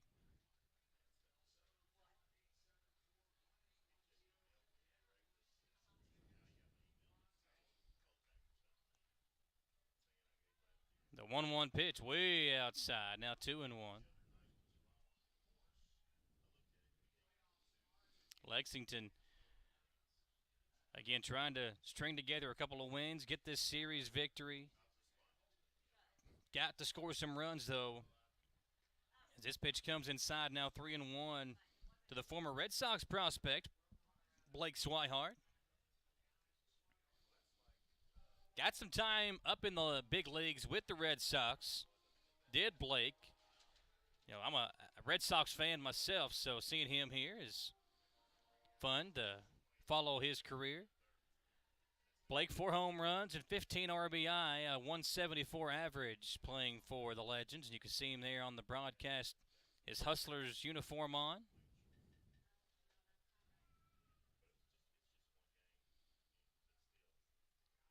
Here's a 3-1 pitch, and Blake will ground it over to first. Tapia will field it and step on the bag in time for the out.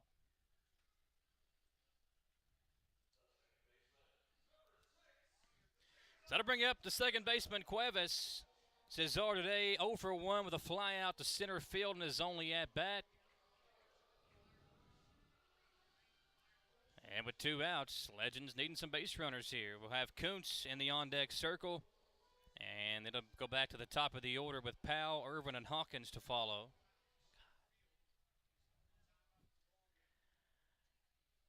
First pitch outside, ball 1.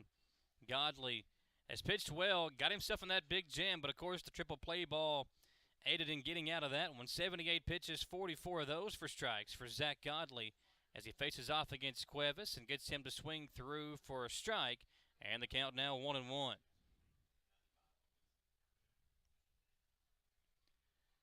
Godley, in just his second start with the Honey Hunters, has seen his ERA drop to 2.08.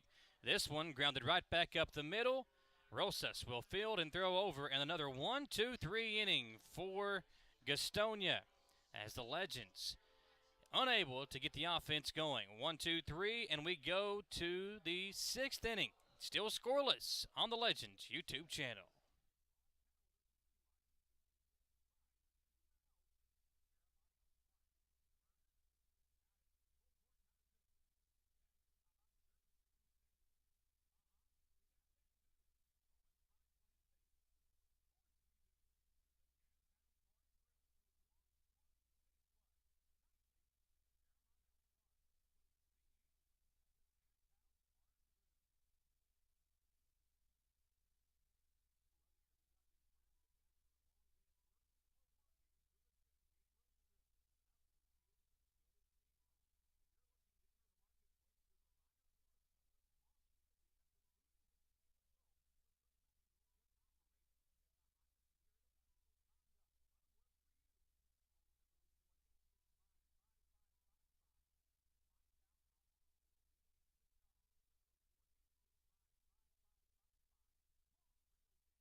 I woke up in the middle of the night. Oh, we're going to hold it off. That little girls just want to have fun. Listen, my man Will is killing it over here as the DJ.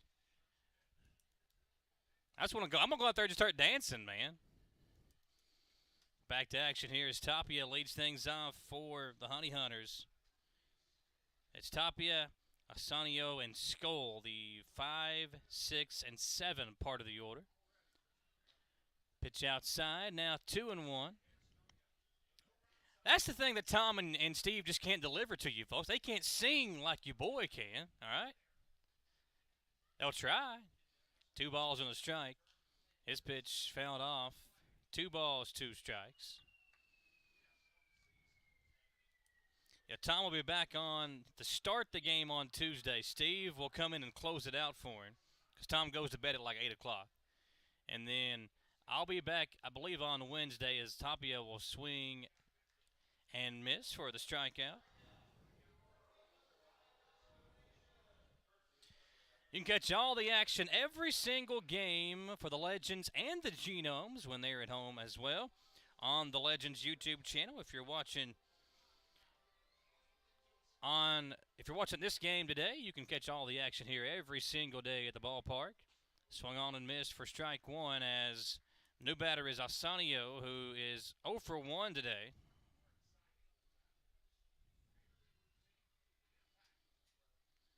This one going to get away. Swihart and Asanio having some fun there.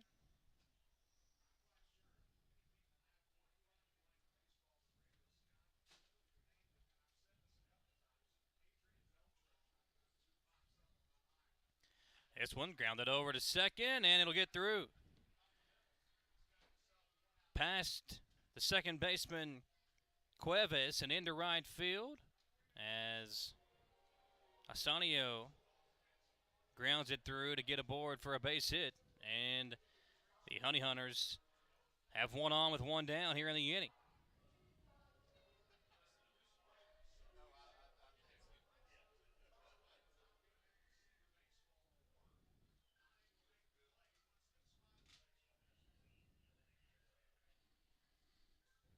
So that brings up Jake Skoll. Skoll today is 1 for 1. He singled past the shortstop into left field back in the second inning. And then he reached on the near when Marshall lost the ball up in the sun in the 4th inning. This pitch swung on and missed as Skoll falls behind 0-2. No balls, 2 strikes, 1 out here in the top of the 6th. A scoreless ball game thus far.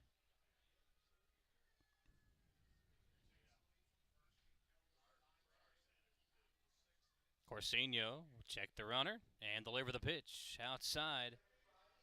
It's 1 ball, 2 strikes.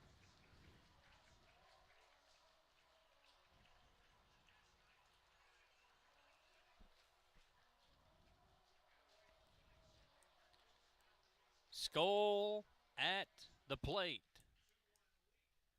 Gastonia looking for their first run of the game. Both teams trying to get some offense going.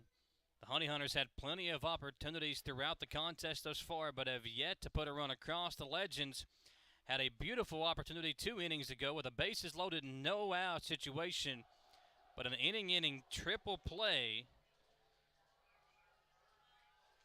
allowed the Honey Hunters to get out of a massive jam and preserve this scoreless contest to this point. Corsinho, the 2-2 pitch, and that one rocketed past the first base umpire, who, from his backside, hollers foul ball. That'll send the base runner back to first, Asanio, and allow Skoll to come back to the plate with the count remaining 2 balls, 2 strikes. 8 home runs, 17 RBI for Skoll on the season, but just a .215 average.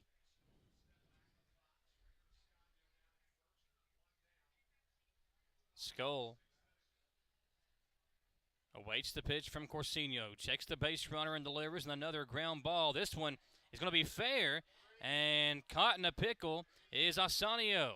And tagged out by Tejeda, who will end the inning. Tell you what, folks, defense has been impressive from these two teams here this afternoon. A great job by Tejeda to keep it in place somehow. Check this out.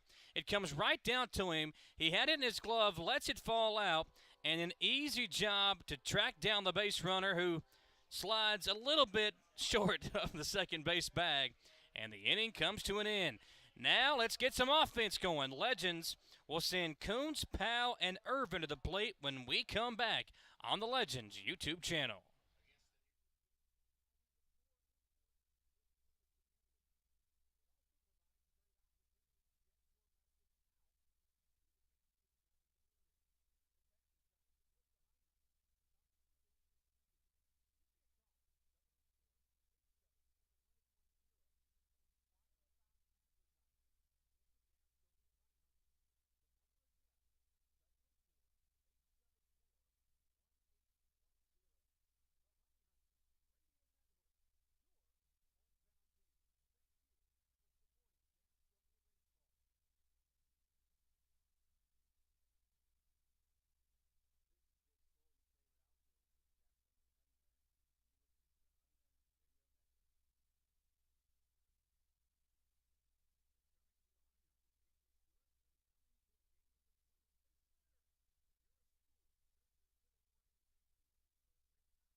Back to the action here at Wild Health Field as there's my ACDC. Ask and will shall deliver. Got a good shot there. Some of the crowd in the tennis celebrating Father's Day today. We appreciate those folks joining us here on the broadcast. Tell you what, whether you're a new dad, a young dad, or an old dad, tell you what, it's always fun to bring the family out to the ballpark, and you could not have done it on a better day than what we've got here today. These two teams playing a good game, perfect weather, and you got me on the broadcast. We appreciate you joining us here on the Legends YouTube channel. Hanging out in the box tonight with Keith Hardiman and Hugh Davis and Bill Salee, our DJ Will. Miss Whitney up here with us today for half of the game at least, when she finally woke up to come see us. It's Coons to lead things off. I tell you what, if this guy gets aboard, look out. He's got some crazy speed himself. Take one on the outside corner for ball one, as the new pitcher in the game is Randall Delgado for the Honey Hunters. Coons, there we go, a base hit. Single into center field for Coons.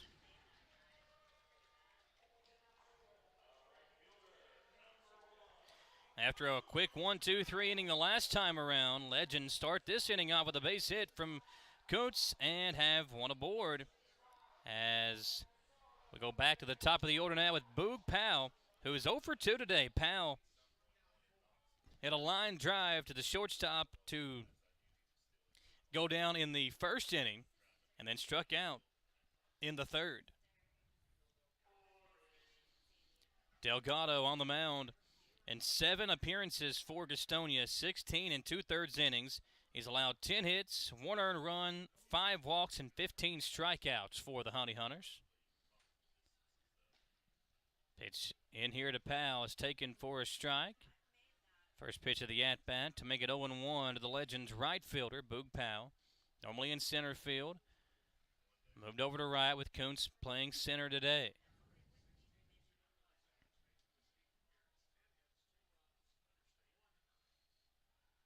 Delgado will throw over, not nearly in time to get the speedy Kuntz, but he is a guy that you want to keep close to the bag if he's on the bases.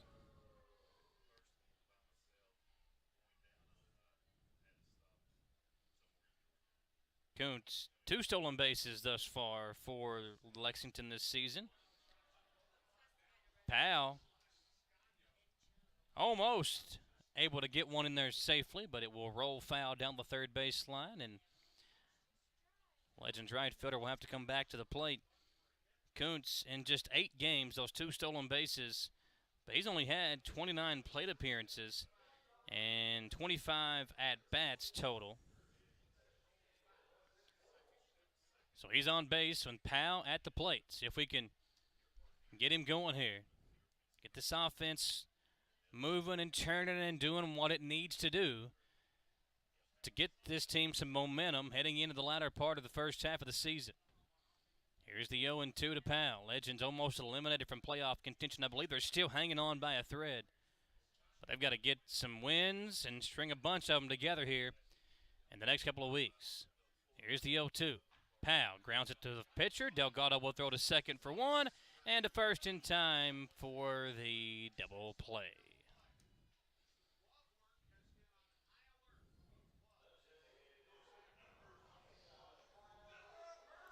So the 1-6-3 double play from Powell will bring up Phillip Ervin. In a scoreless ball game, Legends needing all the base runners they can get. Phillip Ervin will bat with the bases empty and 2 down now in the 6th.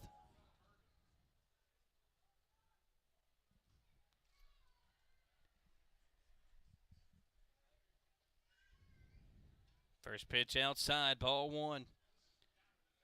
Ervin today is 0 for 1, but he walked his last time at the plate against Godley, who got the start and pitched well. 2-0 now to Ervin.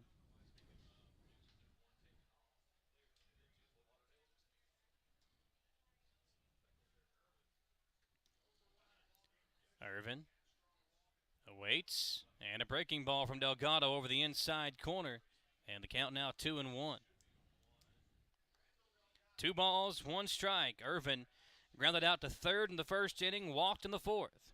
Now batting here in the 6th, base is empty. Against Delgado. That pitch down to the dirt, now 3-1. Ervin led off that 4th inning with the walk. Hawkins was hit by a pitch, and then Tejeda walked to follow Hawkins. Loaded up the bases, nobody out before Montrell Marshall grounded into that inning triple play. 3-1 the count for Ervin, and he'll coax another walk. 2-out walk will bring up Hawkins, who's 0 for 1 with a strikeout and a hit by pitch, and the Hawk is tied for the league lead in home runs, and we know not only is he 1 swing away from retaking the lead in that category, but also 1 swing away from putting the Legends on top 2-0.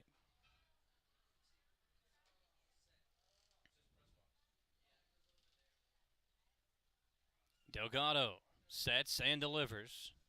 And a pitch on the outside corner taken for strike 1. 0-1 the count with 2 down here in the inning. Ervin will take his lead off of the bag at first. Delgado checks on the runner. Now sets and delivers the 0-1. Scratch that, he'll throw back to first and almost able to get Ervin.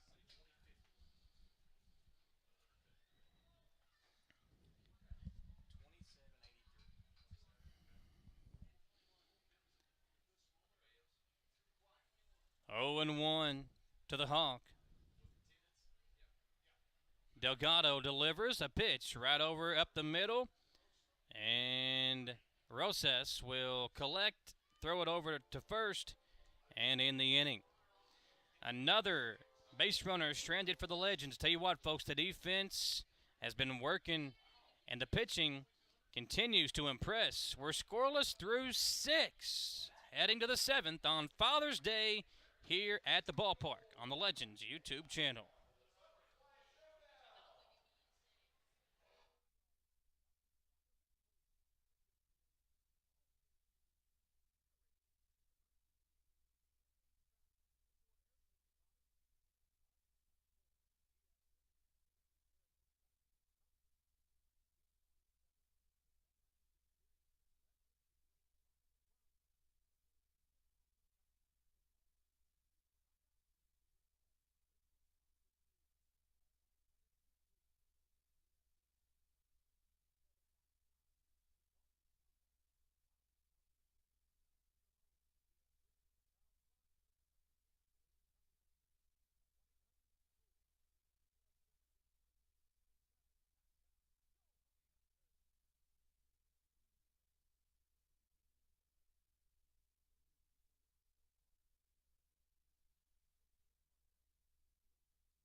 New pitcher in the game for the Legends is the lefty, Winston Lavendier.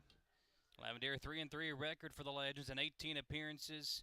He has started a couple of games and coming in here in a big spot with a chance to potentially pick up a victory as we head throughout this ball game. And now on the top of the 7th, the lefty facing off against Reese Hampton, who will lead things off with the pitch out of the zone for ball 1.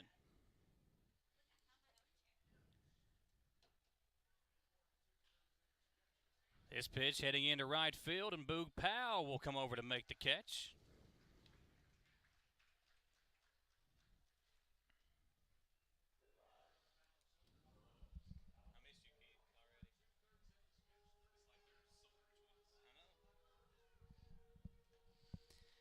Now to bring up Holderbach, the former EKU Colonel. 0 for 2 today with a pair of strikeouts. Bases empty for the Honey Hunters catcher as Lavendier will come home with a pitch, and this one swung on, hit into center field. Kuntz covers enough ground to make the catch for out number 2.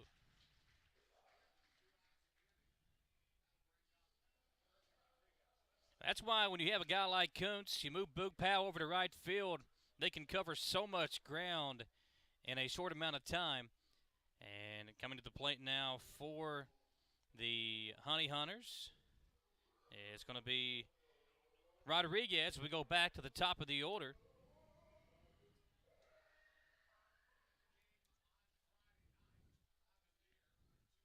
Base is empty for Rodriguez as the first pitch on the outside corner. Called strike 1. 2 down, base is empty for Rodriguez, who's walked, grounded out to second, and grounded out to first. 0 for 2 with that walk here this afternoon. This one hit hard down the right field line, and even though Boog Powell has all kinds of speed, he will not be able to get to that one. He'll play it off the wall, throw it in, and almost in time to get the base runner. But Rodriguez will be in there with a leadoff, or with a 2-out double here in the 7th.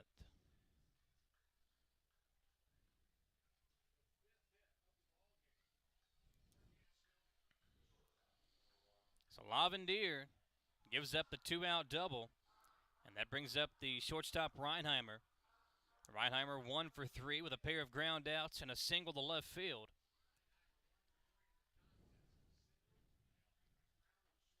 Lavendier giving up his first hit, but the 5th hit of the game for Gastonia. How about this for the Legends? 1 hit in the contest thus far. Pitch coming in on the inside corner, a called strike.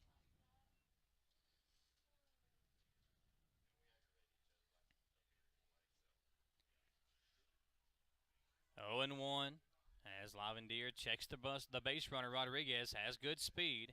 That pitch outside, 1 ball, 1 strike.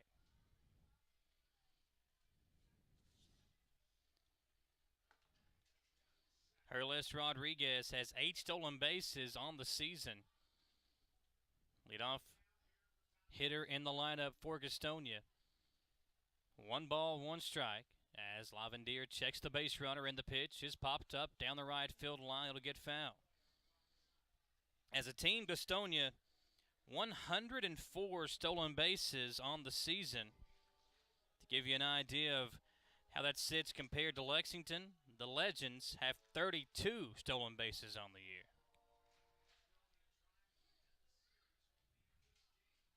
1 ball, 2 strikes. This pitch outside, now 2 and 2.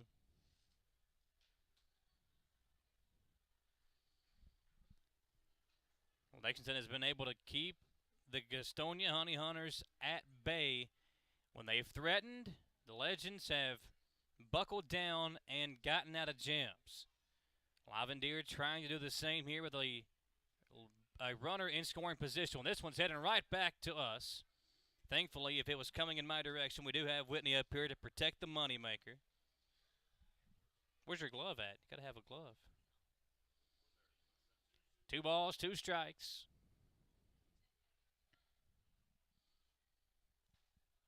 Count now even with 2 down and 1 on. Lavendier, the 2-2 pitch. This one heading right back toward our direction again, and that'll catch that one. As it drops down behind Swihart, the count's still 2-2.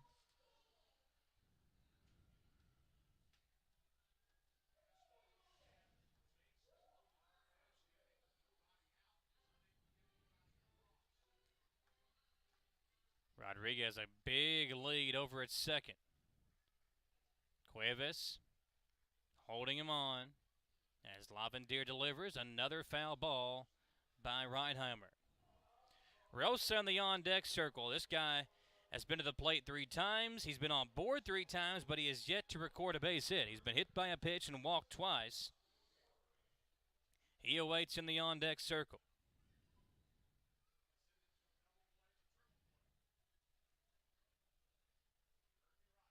Reinheimer awaits the 2-2 once again, and he'll go down swinging. Strike 3 to end the inning. A great pitch from Lavendier, and Reinheimer down for the 3rd time in a row. Still scoreless, folks. It's been a good game thus far. These two teams continue to battle here at Wild Health Field. We go to the bottom half of the 7th inning. The Legends trying to get some offense going. We'll come right back on the Legends YouTube channel.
Cotton Eye Joe will always get the crowd fired up. Fans on their feet as we head to the bottom half of the 7th inning. These two teams still scoreless, just looking for some offense.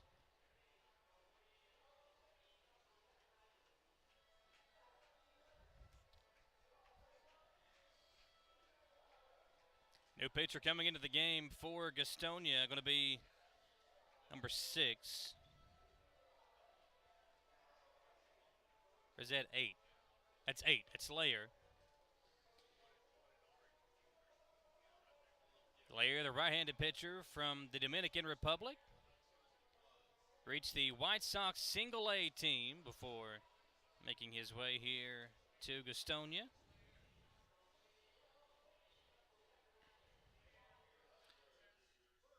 Layer's been in 12 games for Gastonia this year, 10.2, 10 and 2/3 innings pitched, 7 hits. He's given up just a pair of earned runs on the season. And Tejeda will lead things off. Tejeda followed up by Marshall. And then it's Geraldo. So the 4, 5, and 6, the heart of the order, due up here for the Legends as they once again try to break this scoreless contest. And a first pitch strike by Layer will make it 0-1. Bottom of the 7th inning, the two teams continuing to battle in what has been a fun game thus far on this Father's Day edition of Legends Baseball at Wild Health Field. Once again, happy Father's Day to all you folks out there that are either watching or here at the ballpark.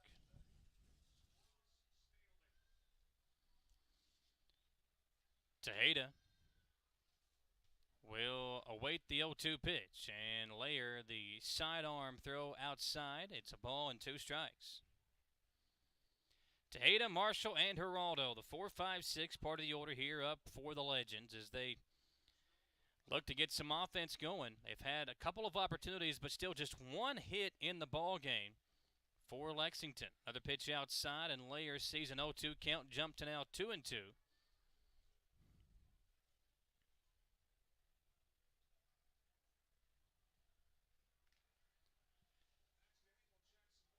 Legends first baseman has played some great defense tonight as well as he awaits the 2-2 pitch, and now it's a full count. 3 balls, 2 strikes. Legends and the Honey Hunters squaring off here as Layer rears back, and the payoff pitch is fouled off, and a good job by Tejeda to stay alive as that one hits the big league roofing roofs up top. Full count once again, and a good battle here from Tejeda. Payoff pitch, inside corner, ring him up. Tejeda down on strikes for the second time in the ball game. Tejeda struck out back in the second inning. He walked in the fourth and then strikes out here.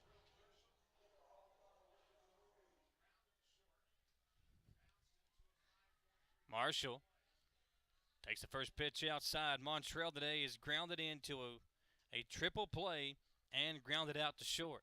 0 for 2 in the contest as he looks for his first hit of the game. Legends is looking for their second hit of the game. This pitch on the outside corner, and the count now a ball and a strike.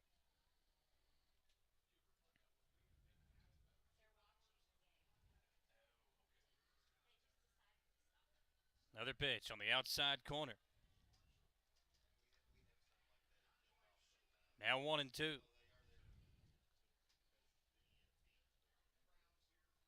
One ball, 2 strikes. Layer the pitch, and Marshall will foul it off.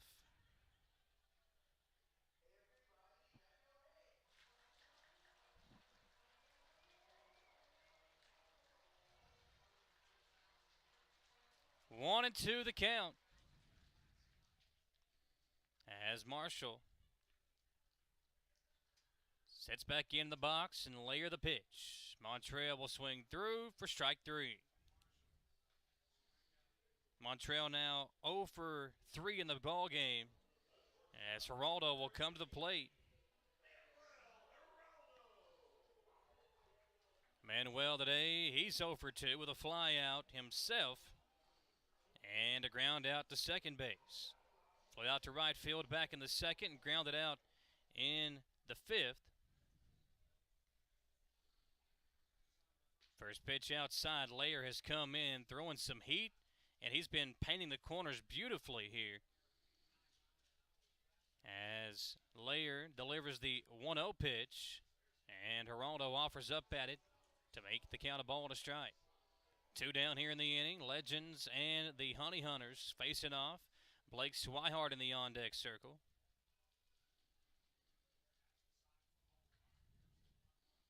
This one swung on and missed as the breaking ball, the curveball coming in over the outside corner. Geraldo could not catch up to it, way behind, and the count now 1-2.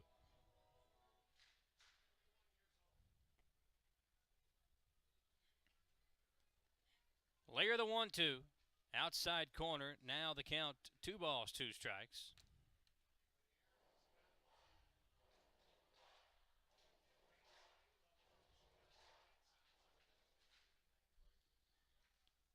The 2-2 outside, now a full count for Geraldo.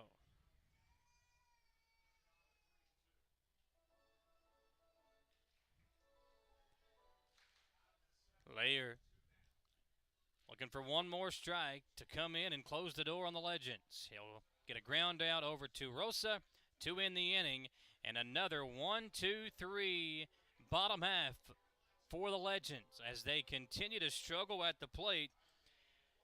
We head to the 8th inning.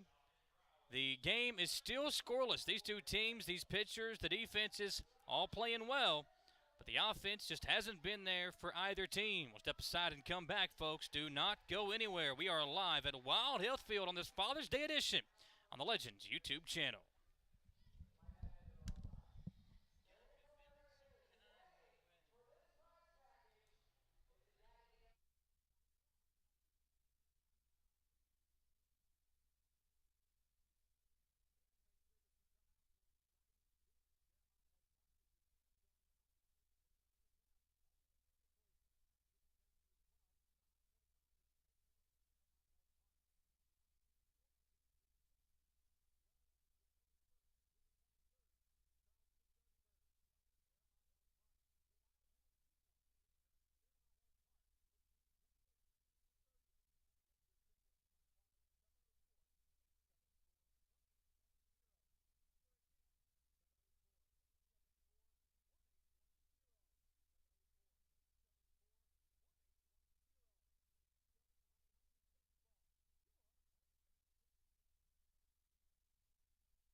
I don't know all the words, but I know this is the Macarena, Hugh Davis's favorite song. If it comes on, he will be doing it up in the booth. You can guarantee that.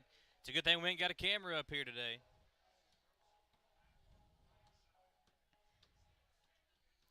We go back to the action and heading into the top of the 8th inning with Rosa, Castro, and Tapia leading things off for Gastonia. Rosa, again, he has yet to officially record an at-bat, but he's been on base all 3 times today. Hit by pitch and a pair of walks in the game for the second baseman from Gastonia. Daniel Gibson on the mound for the Legends as he squares off against Rosa, and the first pitch is hit hard down the left field line. Hawkins will come over and see this one get foul.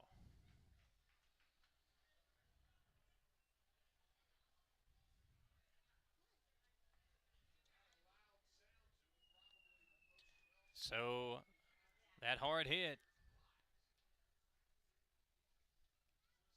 just becomes a long fly foul ball. And it's now an 0-1 count to the second baseman from Gastonia. Another swing, and this time he can't make contact as Rosa falls behind 0-2.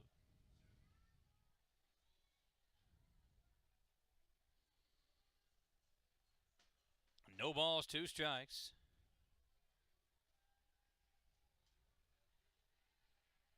Gibson sets and delivers, and this one is grounded foul down the third baseline.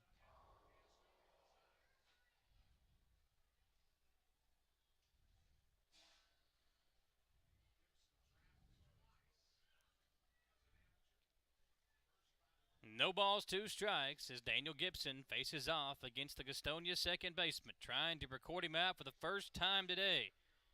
Almost got him on a high heater that just misses, and the count now 1-2.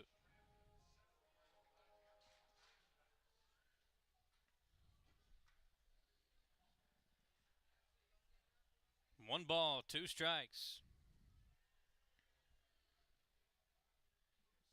Here's a pitch. Outside. Count now 2 balls, 2 strikes after an 0-2 start from Gibson.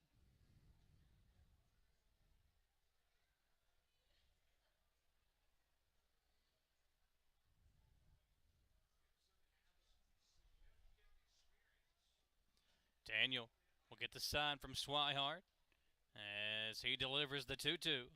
Inside corner, and Rosa will go down looking. First time tonight that Rosa has been unable to reach base, and here in the top of the 8th, he'll go down with a strikeout, and that'll bring up Castro.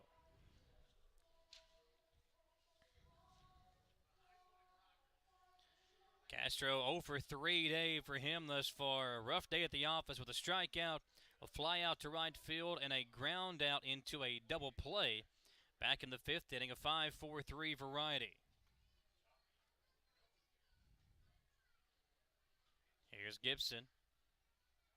Sets and delivers the pitch. Outside, ball 1. Castro and Tapia to follow here in the 8th.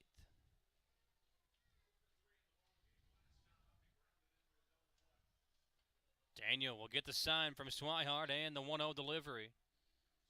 But the base is empty, is outside, 2-0 here on this Father's Day edition of some afternoon baseball.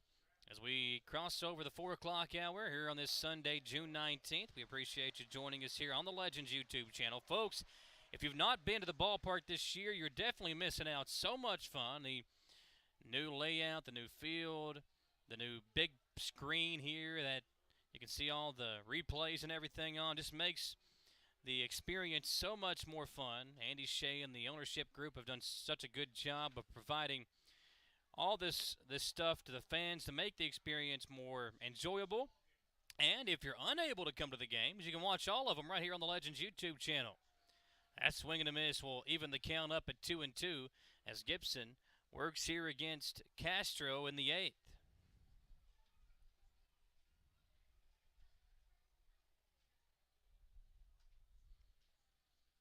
2 balls, 2 strikes, 1 out.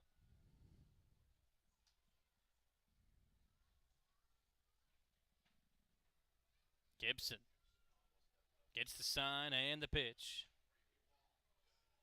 Got him looking.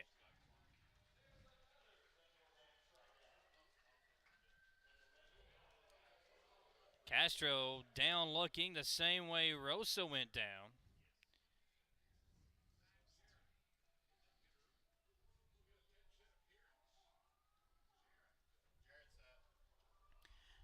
And this will bring up Jarrett.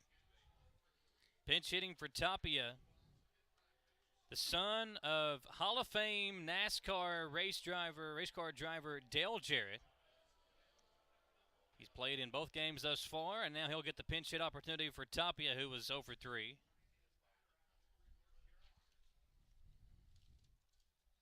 Gibson with a pitch, outside ball 1.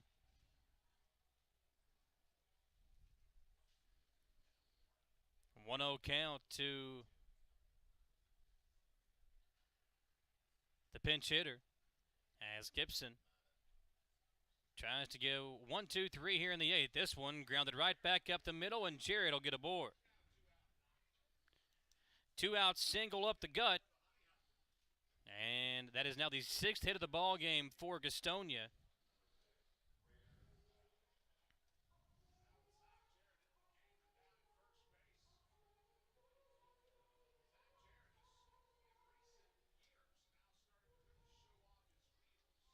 Jarrett always a threat to steal as he's now aboard. His pitch outside on the corner for strike 1.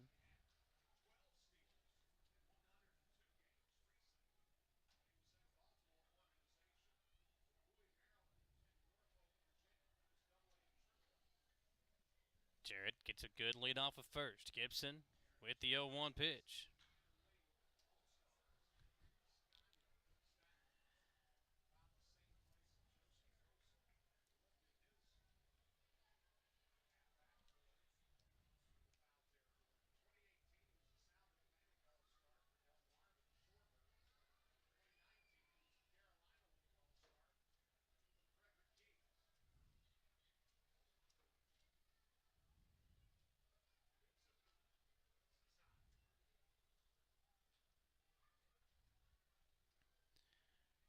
Count now 1 ball, 2 strikes as Asanio bats here in the 8th inning.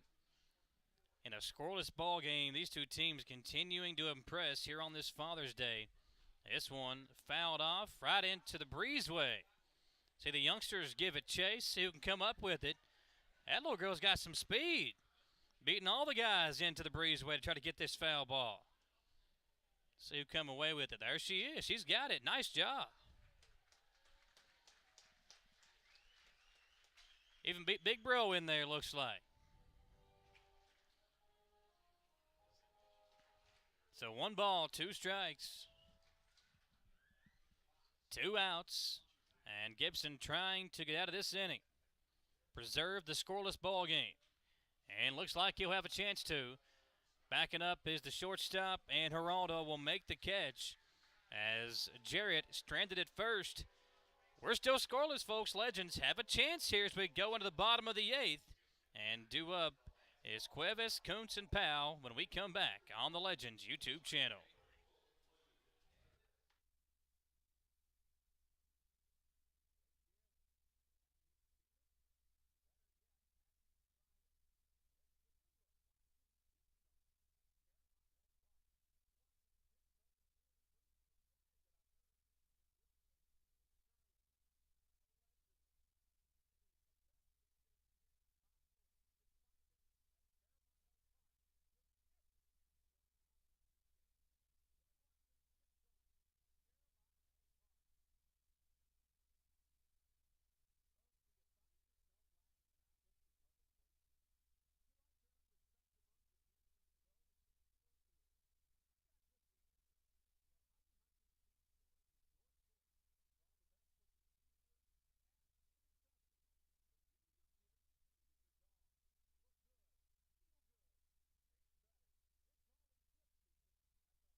Blake Swihart will bat for the Legends here in the bottom of the 8th. It's Swihart, Cuevas, and Kuntz, the 7, 8, 9 part of the order here in the bottom of the 8th inning as the Legends try to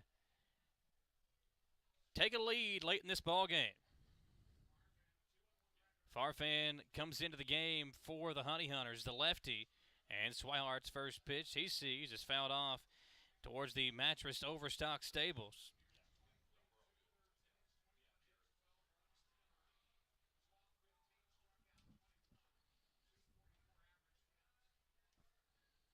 Legends needing one run. Take this lead, bring the pitching back out, close it out, and get this series victory.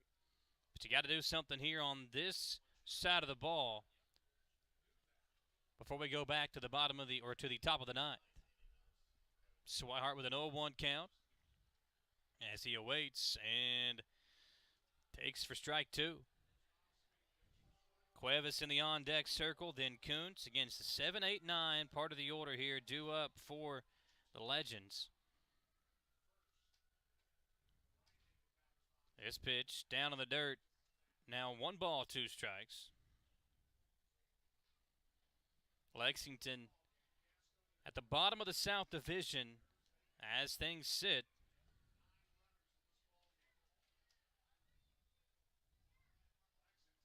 Here's the 1-2. And that pitch on the inside corner now 2 balls, 2 strikes.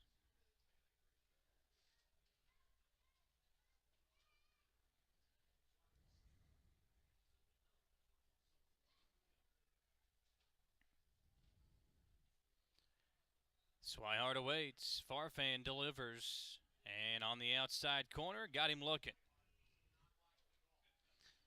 Blake did not like the call as he looks back at the home plate umpire, still discussing it. But that will continue the rough day at the office for the Legends catcher, who's now 0 for 2 with a walk. Leadoff man down as Cuevas will come to the plate. He's 0 for 2 with a fly out to center field and a ground out to second base.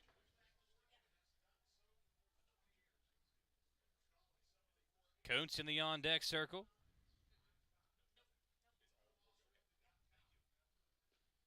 And a first pitch taken for ball 1.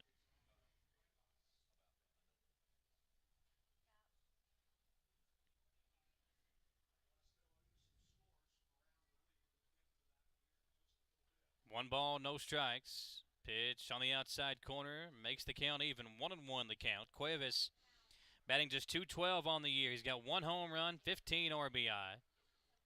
Hard to drive anybody in, though, when there's nobody on base. Farfan to pitch. Outside. 2 balls and a strike.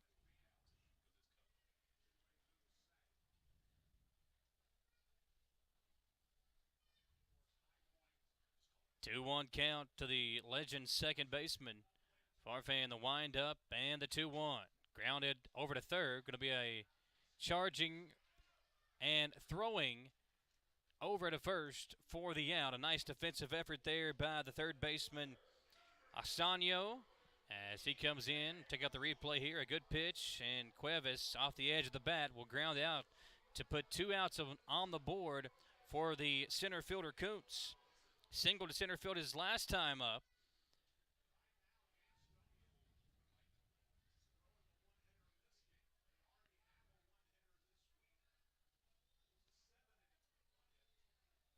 First pitch to Kuntz, swung on and missed for strike 1.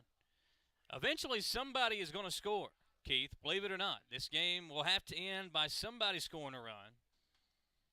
We're here in the bottom of the 8th. Legends have had a couple of opportunities to score a couple of runs. They've had guys in scoring position. At the bases loaded, nobody out back in the 4th, but were unable to do anything with it. Gastonia's had a lot more chances to score, but credit good defense and good pitching from Lexington to get out of some massive jams themselves. 0-2 to Kuntz. See if we can get somebody on base for Boog Powell on the top of the order to follow.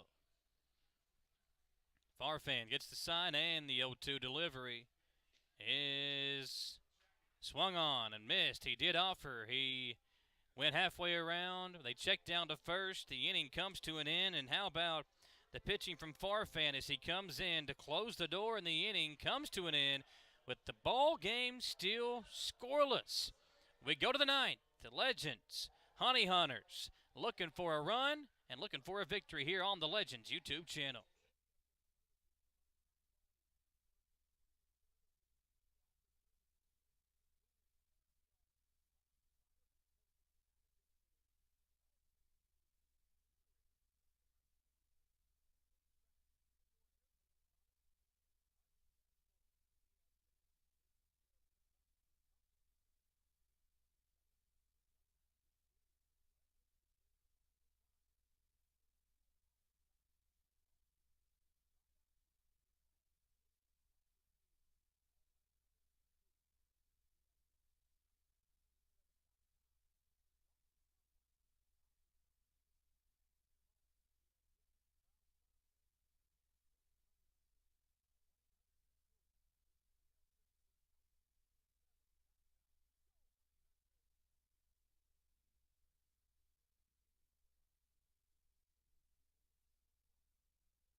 Austin Adams comes in for the Legends, looking to continue this scoreless ball game.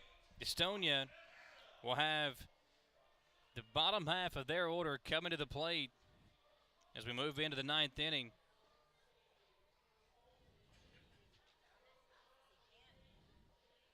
See who we got coming up here for the Honey Hunters. It's like Jake Skoll will lead things off, then Hampton, and then Holderbach, the 7, 8, 9 part of the order. Skoll, the right fielder.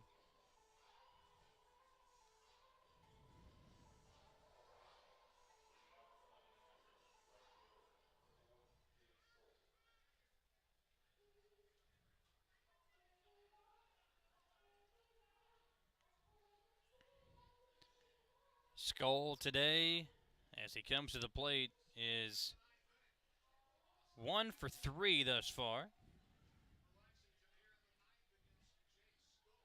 I'll make that 1 for 2. Reached on an error back in the fourth inning. He'll ground over to second base. Going to be a tough play for Cuevas, going over to his right, but a good job to throw over and beat Skoll to first in time for the out.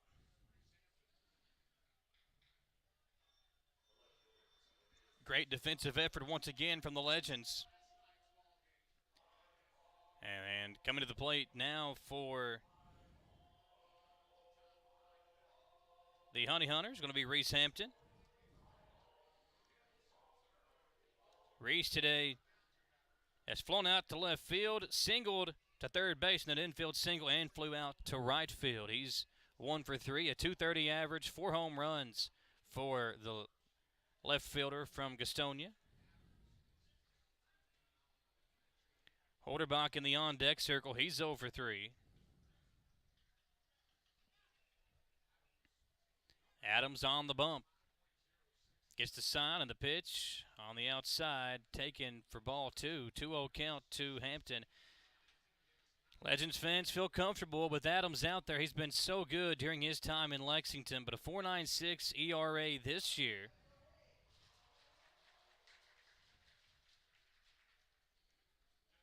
This one's grounded foul as Adams gets Hampton to make it 2 balls and a strike. 2-1 the count with 1 down here in the ninth. Due up for Lexington if they can keep this at a scoreless tie heading into the ninth. It'll be Powell, Irvin, and Hawkins due up in the bottom half to try to get a walk-off victory for the Legends. Adams delivers the 2-1. Outside corner it is. 2 balls, 2 strikes, and Hampton doesn't like the call.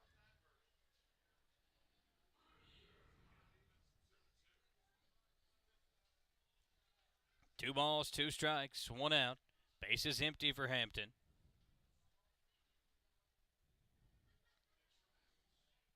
And a pitch up high, runs the count full. 3 balls, 2 strikes.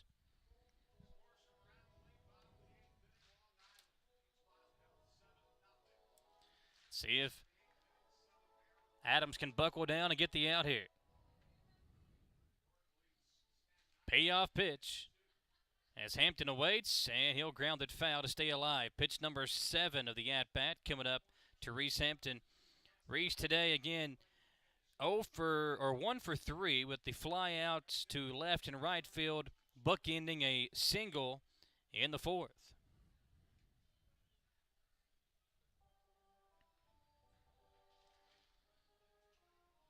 Talked about Powell, Irvin, and Hawkins coming up to the plate. They've all struggled today against the pitching from Gastonia as that one's hit hard towards left field. Hawkins coming in, giving it a chase. It'll drop in front of him. Courtney will throw into second base, showing off his arm.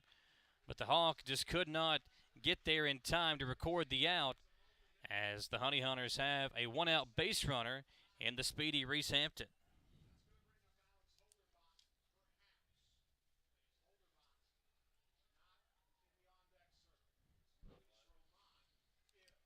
Looks like we might have a pinch hitter coming in for Gastonia.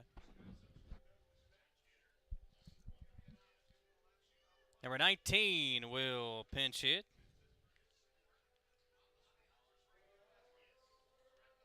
It's going to be Luis Roman to pinch hit for Alex Holderbach, the catcher for Gastonia. So 1 on, 1 down. Austin Adams will face off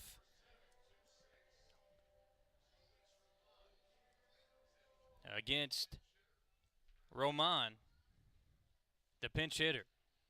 Hampton has got great speed, so you got to be aware of him. Swihart knows that as he's ready to attempt a throw if Hampton does decide to take off.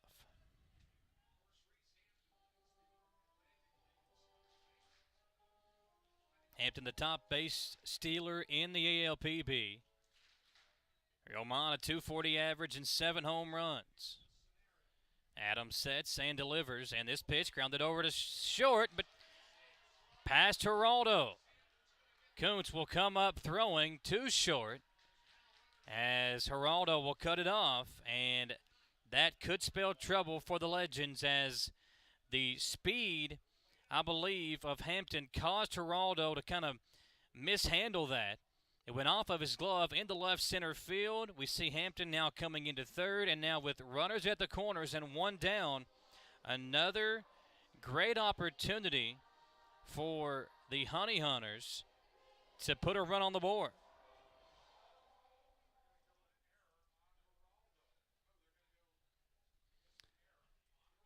Let's see if the Legends maybe load them up here. Rodriguez will bat.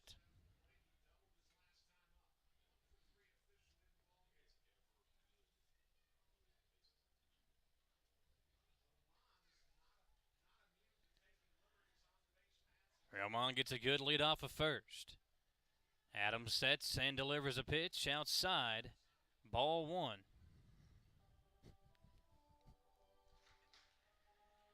1-0 count. Roman's got pretty good speed in his own right as Rodriguez bats 1 for 3 today with a pair of home runs on the season and a .254 average.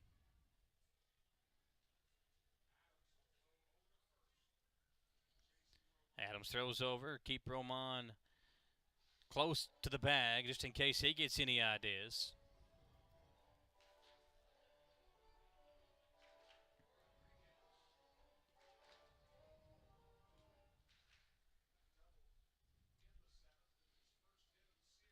Adams, the 1-0. Outside corner now, a ball and a strike. 1-1 the count for Herles Rodriguez, the leadoff man in the lineup for the Honey Hunters.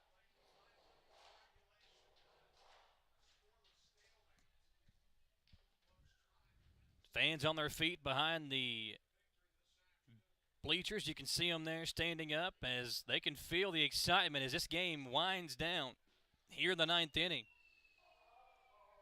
Count now 1-2 to Rodriguez.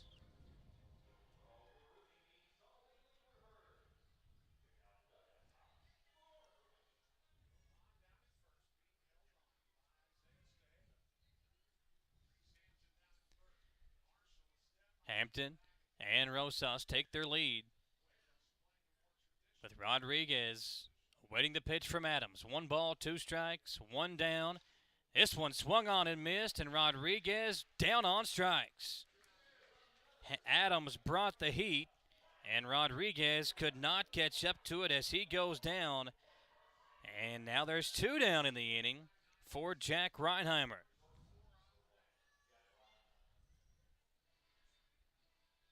Reinheimer, the shortstop, 1 for 4 today. His average now dipping below 300. Runners at the corners as Adams sets and delivers a pitch up in the zone, ball 1. Hampton at third. Over at first is Roman, the pinch hitter who got a base hit, hitting for Halderback. Here's the 1-0. Inside now, 2 balls, no strikes.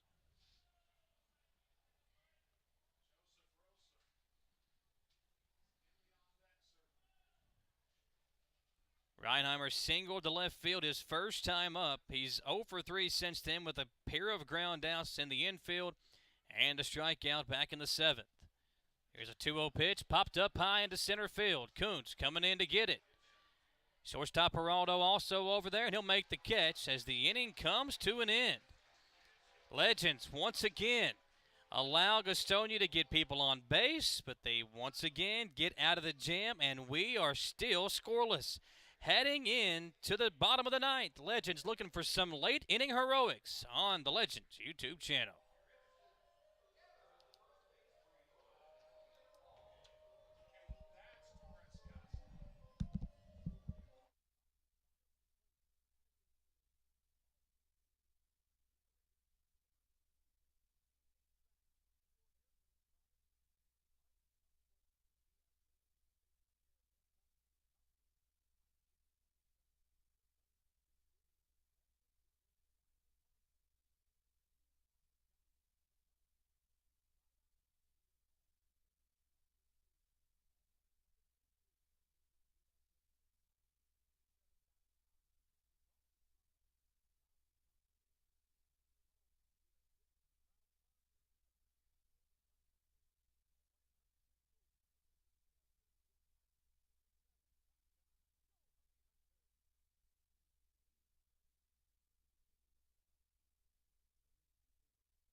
We go to the bottom half of the 9th inning in a scoreless game on this Father's Day.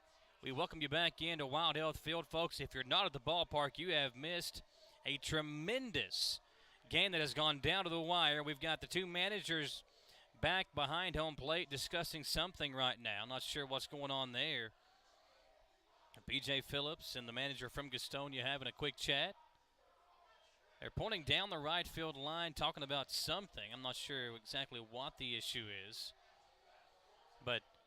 With the Legends top of the order due up, that does mean that Courtney Hawkins will see an at-bat in this inning. Powell, Irvin, and Hawkins, the 1, 2, 3 part of the order, due up here for Lexington to lead things off. Powell today 0 for 3. Boog has hit a line drive to the shortstop, struck out, and then grounded into a double play.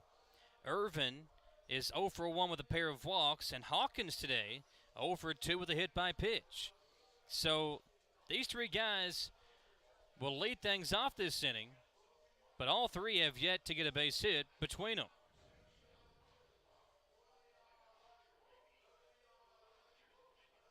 So we'll see if they can get some offense going as the managers both head back to their dugouts. Again, not sure what the issue was there.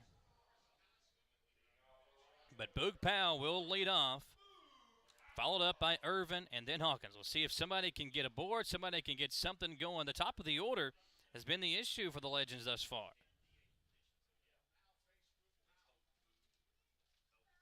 So Powell leads things off, and a first pitch strike. As in the game now pitching for the Honey Hunters, that's Torres Costa. 0-1 count to Powell. Boog grounded down the first base side. It'll get foul, and the count now 0-2.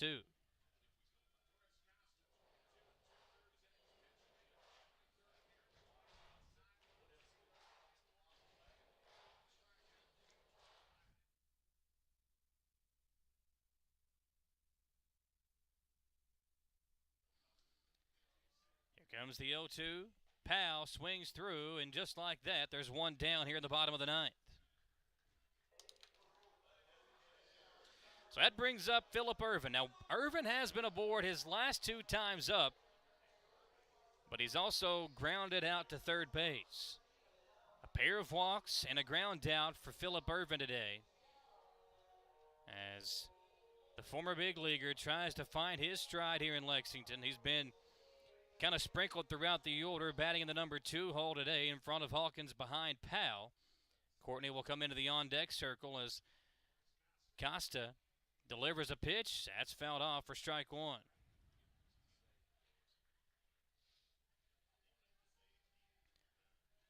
Oh, 1 is the count.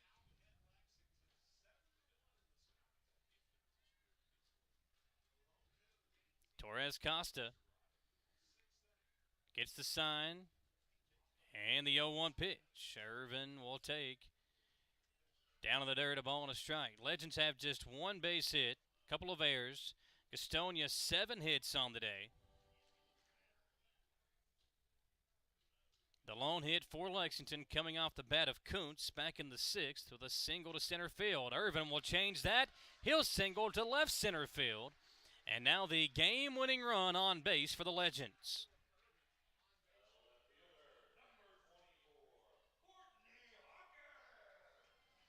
So that brings up the Hawk. Courtney Hawkins, no stranger to late-game heroics.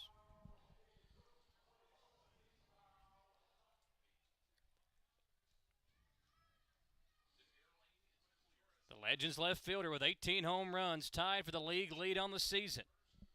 He's top 5 in RBI, and he'll bat here against Torres Costa. The pitch, Hawkins with bad intentions on that swing and miss to fall behind 0-1.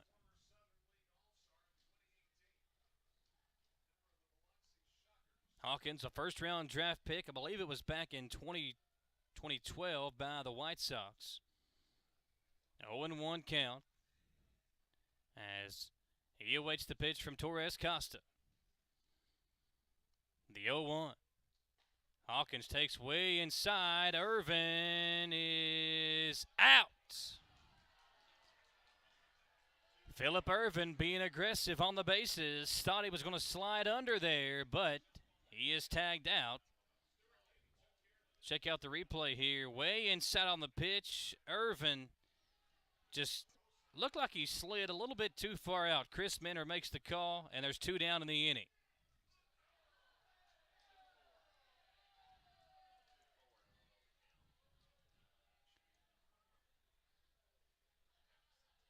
1 ball, 1 strike to Hawkins. Now 2 down and the base is empty. Torres Costa the pitch, and another pitch inside to the Hawk.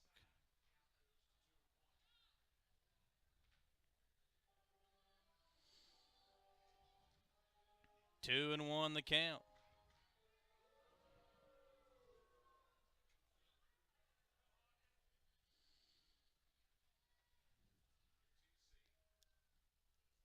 Here's the pitch.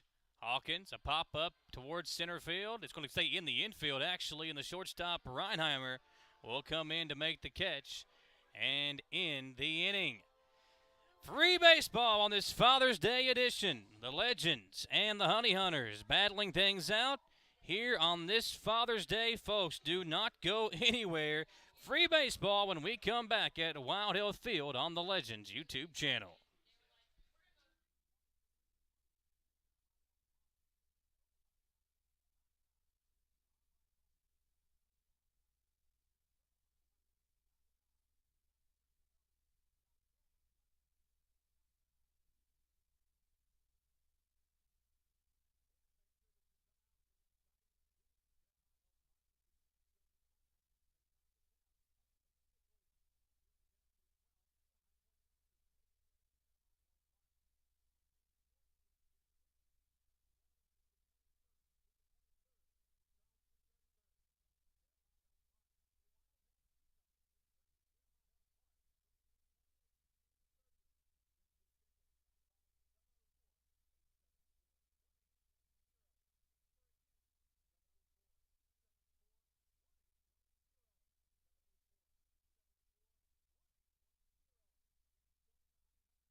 We come back to the action here. Jeff Johnson now coming into the game for the Legends. Johnson will see Reinheimer go to second. Per the Atlantic League rules, a base runner will start the inning at second base. So Reinheimer will be in scoring position to end the inning. Then it'll be Rosa, Castro, and Tapia to bat for the Honey Hunters.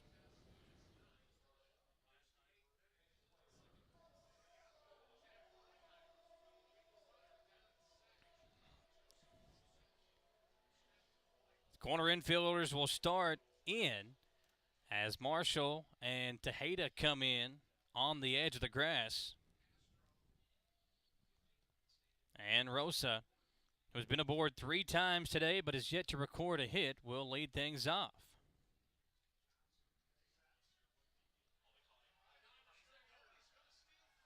And my goodness, how about that? Again, we talked about the execution from Lexington when they've been in the field. That time, not as much, as Reinheimer able to steal third.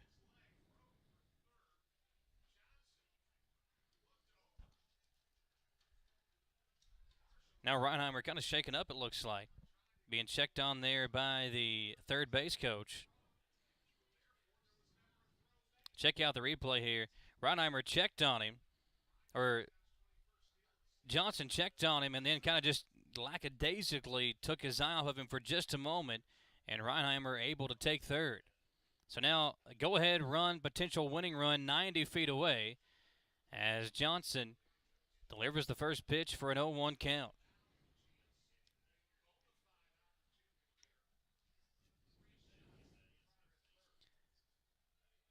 Nobody out. Runner at third is Jack Reinheimer for Rosa as Johnson delivers a pitch on the outside corner now, quickly 0-2.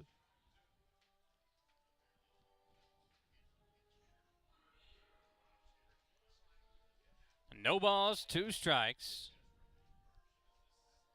Riosa a chance to add to his RBI total. Again, top 5 in the league. 43 of them on the season, a 328 average. But he's 0 for 1 today with 3 walks. And he'll add to his base total as for the second time today, Rosa will be hit by a pitch. Rosa, a pair of walks and now a pair of hit by pitches. As Castro now comes to the plate.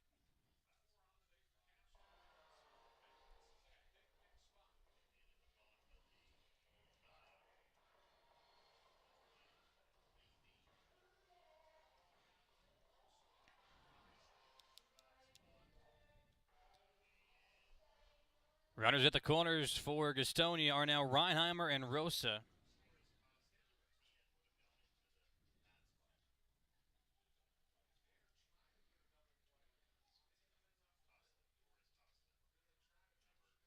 Johnson checks the runners, and the pitch is outside, ball 1. And a scoreless ball game heading into extra innings. These two teams battling it out in an excellent affair here on this Father's Day. For the folks that are in attendance or watching on the YouTube channel, they have got to experience a great game today. But the Legends have squandered away opportunity after opportunity. And now Johnson comes off the mound. Looked as if he stepped off it awkwardly. There is nobody up in the pen for either team right now.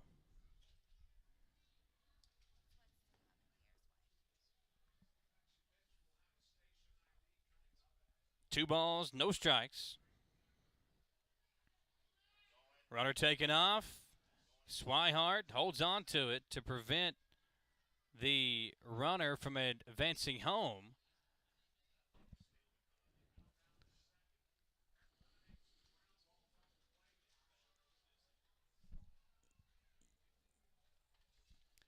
So now 2 runners in scoring position. Johnson checks the runner at third and the runner at second. Comes home with the pitch. And it's inside for the strike. 2-2 the count.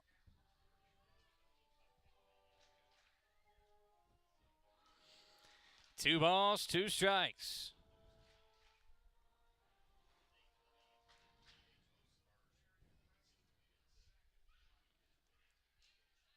Swihart settles up. The 2-2 pitch, swung on and missed, and a big one there from Johnson as he's able to get Castro to strike out for the first out of the inning.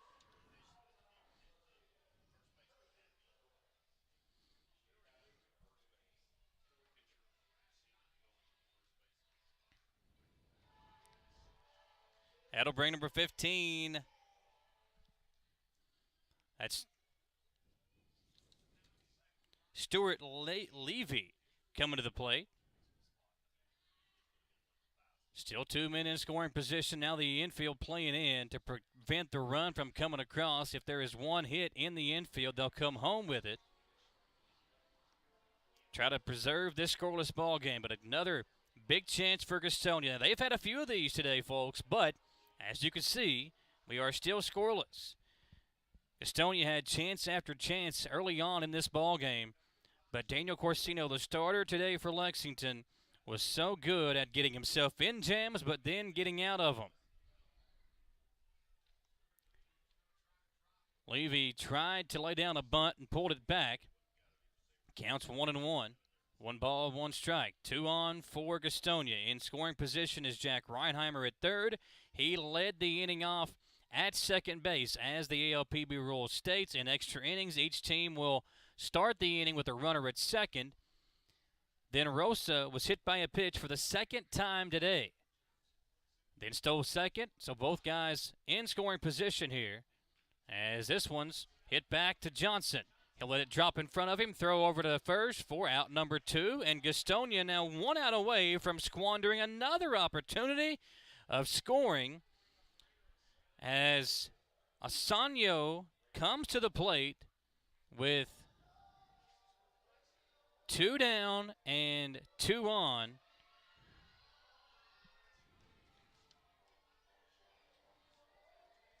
Rader, the 5'11" third baseman, today's been hit by a pitch and singled to second base. He bats here with a chance to drive in RBIs 15 and 16. He'll throw it or he'll ground it over to Marshall. Montrell will throw over, and how about the defense once again and the execution from the Legends. Pinpoint perfection after allowing 2 men on in scoring position with nobody out. Gastonia once again comes away empty-handed.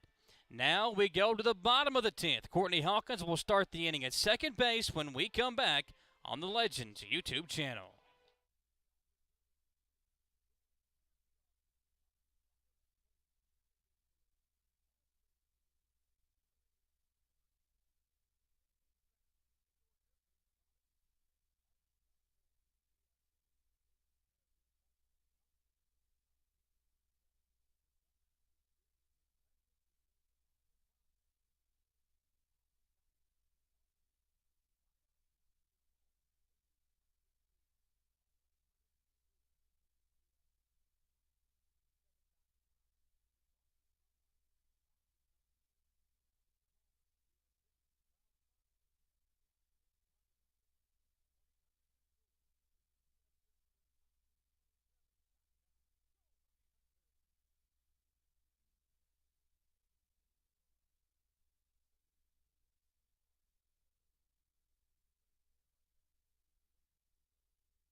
We go to the bottom of the 10th. Courtney Hawkins will start things out at second base.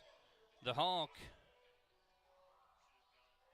will be in scoring position with Tejeda due up for the Legends, and then Marshall and Geraldo. The 4-5-6, heart of the order here, due up for Lexington.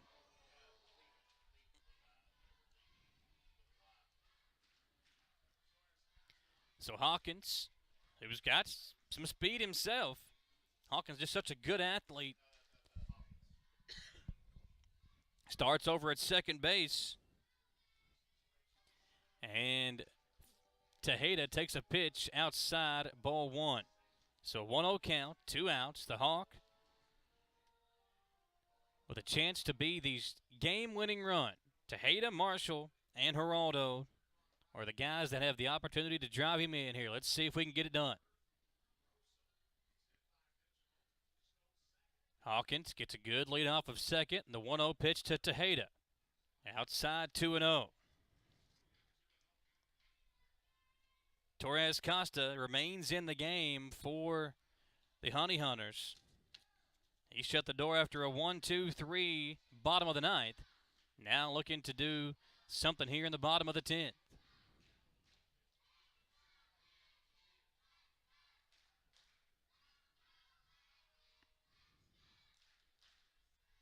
Here's the 2-0.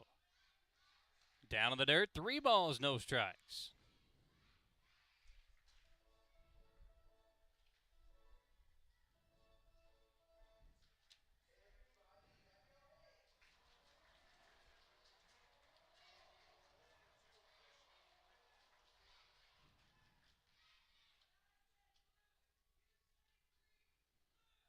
The 3-0 pitch, I'm sure Tejeda taken all the way.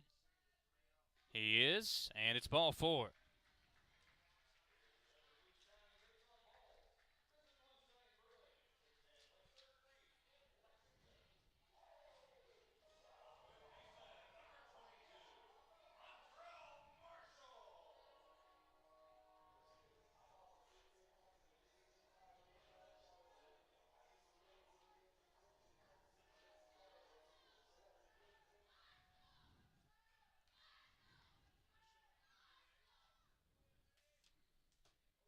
So Montrell Marshall, who grounded into that inning triple play back in the fourth when the Legends had their best opportunity to score, has a chance to play hero here.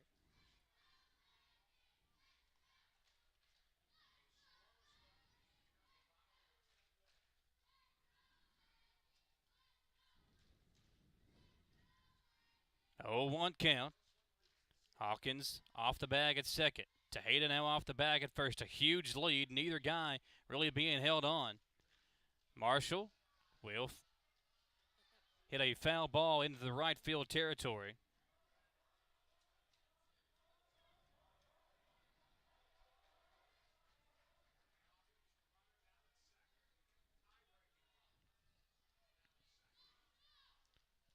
See if Marshall can get something going here. Get a base hit, drive in that winning run. Hawkins, again, a good lead off the bag at second. Time is called. Torres Costa, the lefty, with the pressure mounting. You can see these kids are ready to run the bases here on this Sunday afternoon. He'll check the runner, Hawkins. Now look over at Tejeda. Nobody holding Tejeda on at first. He's not the one you got to worry about. Marshall awaits the pitch. It comes in. Now 1 ball, 2 strikes. Geraldo in the on-deck circle. Then Swihart if he's unable to deliver. There's a pretty good size gap between the shortstop and the third baseman for Gastonia.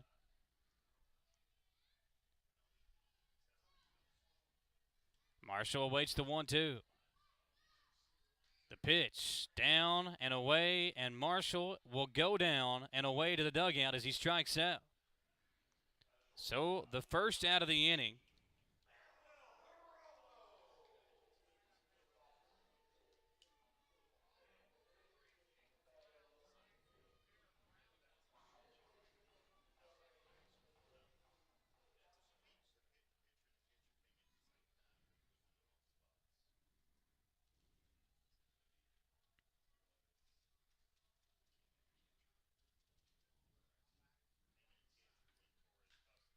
Hard hit ball in the left field. Will it drop? Geraldo will fly out to left field, not deep enough to advance anybody. And now it's Blake Swihart, the final opportunity this inning for the Legends to win the ball game.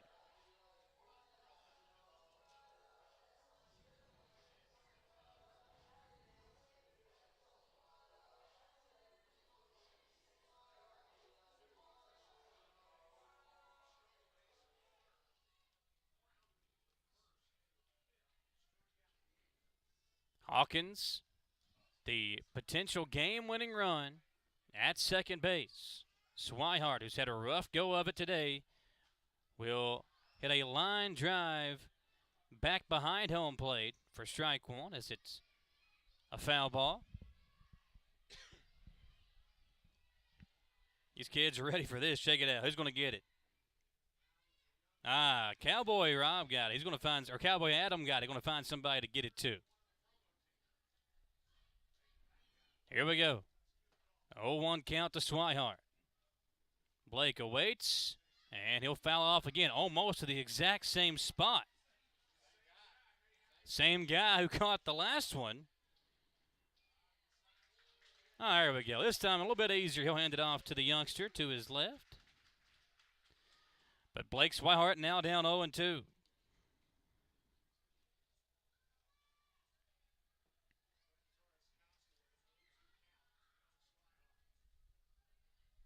Here's a pitch. And Blake again will foul it off. This time up here to some of the family of some of the Legends players.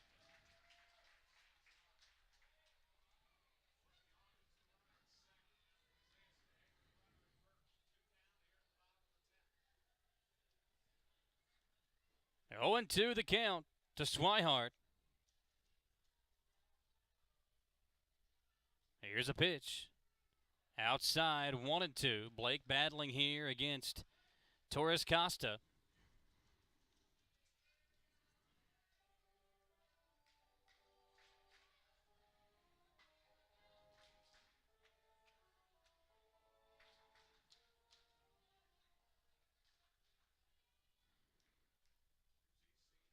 1 ball, 2 strikes. As Torres Costa gets the sign and delivers. Swihart again will foul it off. He keeps fouling it off back behind home plate. Still a 1-2 count. 2 down here in the inning. Torres Costa battling against Blake Swihart.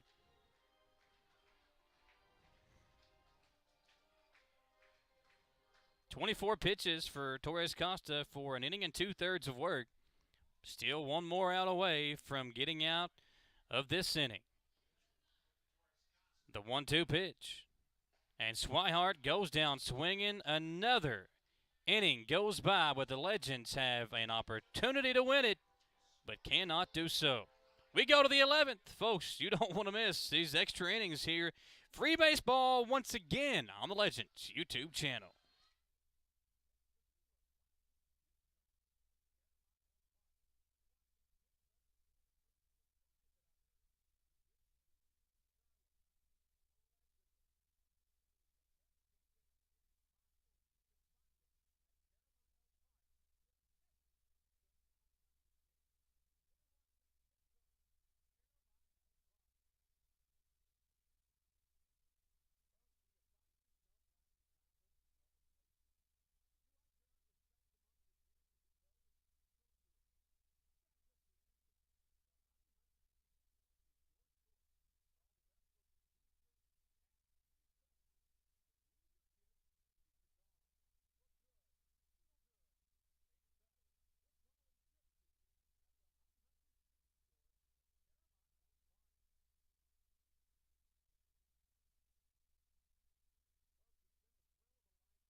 Ramirez comes in to take over for the Legends as Jake Skoll leads things off here for Gastonia. Base runner at second base is Asanyo.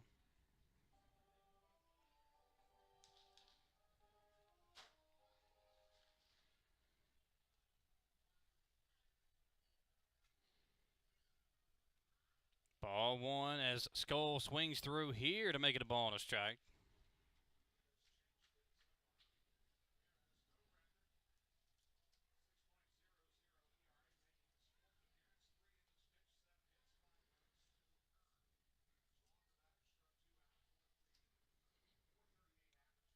One pitch.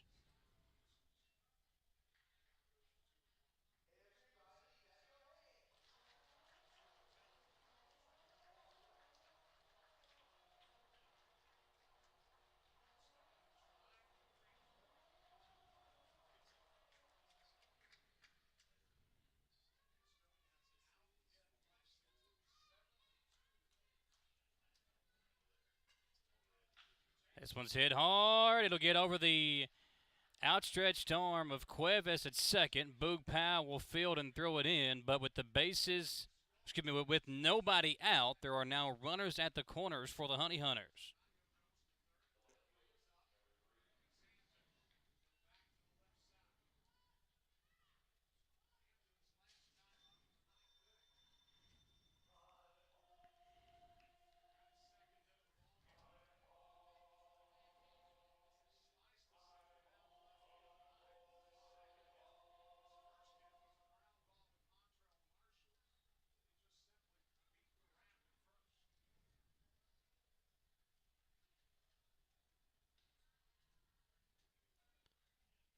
First pitch to Hampton, taken for ball one. Reese today has gotten aboard twice.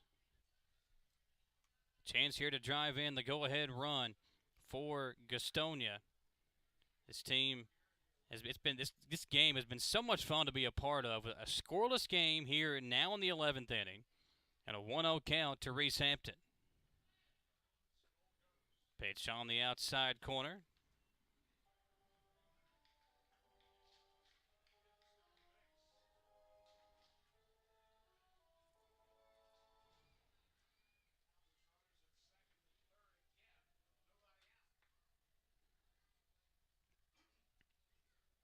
So now two runners in scoring position as the runner moves up, and this one grounded over to Cuevas. He'll throw home and unable to get him as Swihart could not handle the throw. Both runners advance.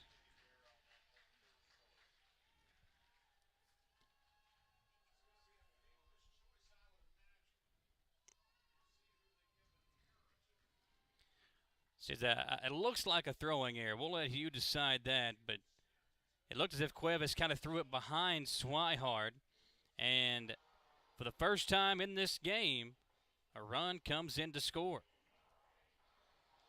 Now to bring up Jalen Smith, who will pinch hit for the Honey Hunters in the place of Holderbach and Jarrett. We're looking once again at the replay here. Yeah, it looked like the throw bounced in front of Swihart instead of going into the glove. And that's where the issue was. It's a ball and a strike here to Smith.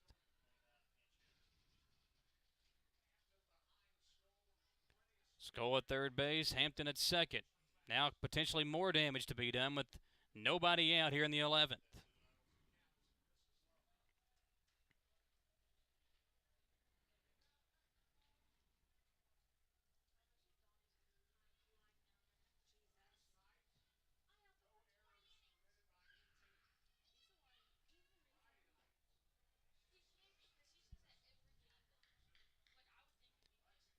Two balls, no strikes to Smith. Is it 3-0? We'll go with what Hugh Davis says on the scoreboard. 3 balls, no strikes. Ramirez the pitch, and it's outside ball 4. Bases are now loaded. Make it. Nope, now it's 3-0, Hugh. No, 2-2. That's what I get for listening to Hugh Davis. 2 balls, 2 strikes. This one is popped up, and there we go. Mom got one, and the little girl gets it. That's what we like to see.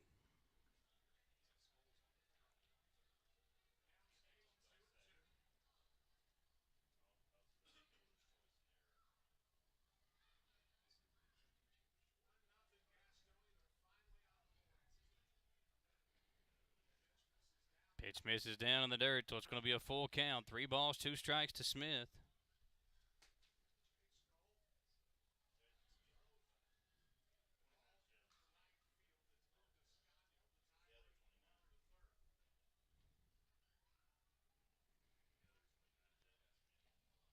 And ball 4. Smith will coax the walk and load the bases up. So we'll go back to the top of the order with Rodriguez. Carlos Ramirez has come in, and not his fault, but the run came across on the error by Cuevas on the throw. It was the 3rd error of the game for the Legends.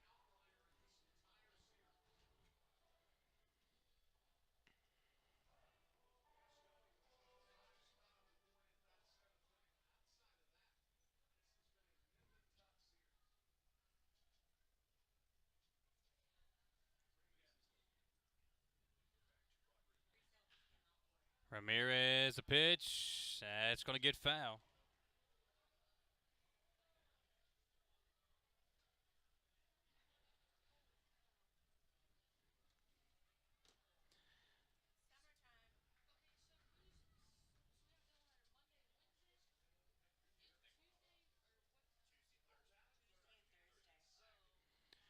So an 0-1 count here to Herles Rodriguez. So the bases loaded, nobody out. Legends really threatening to give one away here.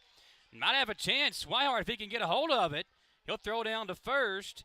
And Tejeda will step on to first. There's some confusion here. A run comes across.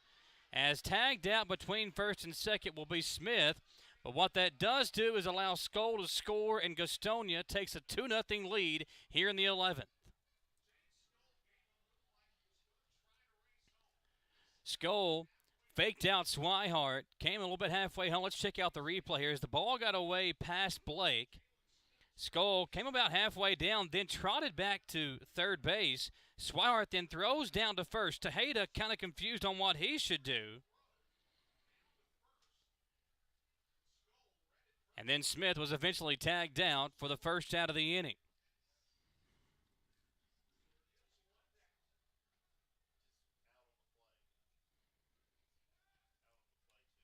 Ramirez will force Hampton back to second.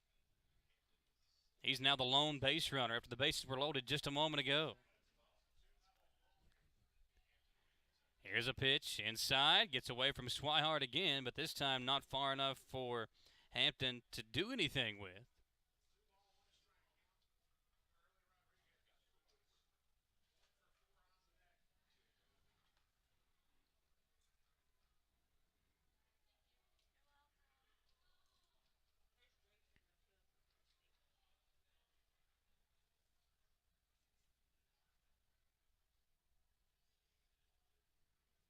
Ramirez will get the sign from Swihart once again, and the 2-1. Outside, 3 balls and a strike.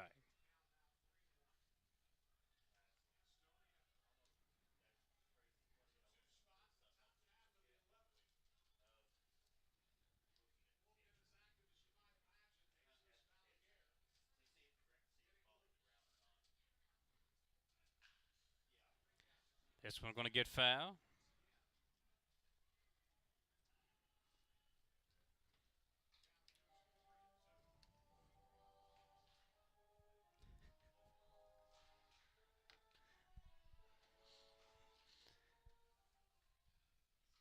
Hampton with great speed. If anything gets in the outfield, that guy's probably going to come in to score. Full count here for Rodriguez. Ramirez versus Rodriguez. A lot of guys up in the big leagues that have been Hall of Fame players with these names. Manny Ramirez comes to mind. Pudge Rodriguez, Alex Rodriguez, obviously, and this Rodriguez will coax the walk to put another runner aboard for the Honey Hunters. And with a 2-0 lead now, both runs coming across this inning, Gastonia on their way to a potential victory and series win if they can close this out. But they are not done in this inning. The batter now is going to be Rosa.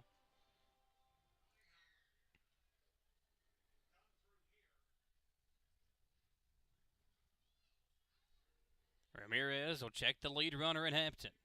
And the first pitch to Rosa inside for ball 1. 1 ball, no strikes. Carlos Ramirez. 20 pitches in. He's thrown 8 strikes, and 2 runs have come across. This one hit into center field, make it 3-0. Not going to be able to get the speedy Hampton at home. And Gastonia adds an insurance run here in this inning. It's now 3-0. All 3 runs coming across here in the 11th.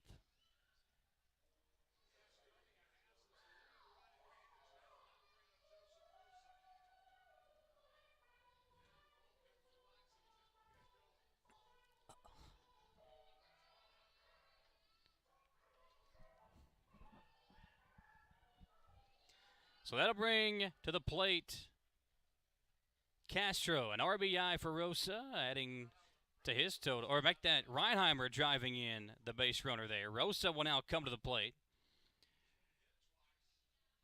Rosa's had a rough day at the office. 2 hit by pitches, 1 in the first, and then the 1 the last time he was at the plate. He's walked twice and struck out. So, an 0 for 1 day officially for Joseph, who's batting .328, 43 RBI coming into the day, was 5th in the ALPB. And these youngsters who have been absolutely dying to run the bases are going to have to wait a little bit longer here. 1 down in the inning, and Rosa takes 1 outside, now 2-0.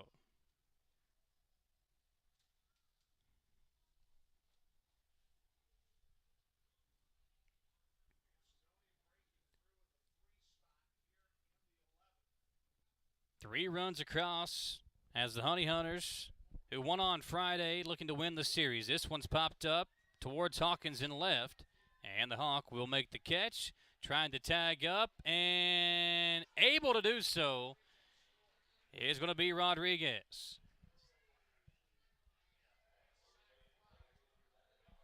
Check out the replay here as that one hit just far enough for Hawkins to come home with it. Swihart made a good effort of it, but safe at home to make it 4-0 Honey Hunters. Was Reinheimer.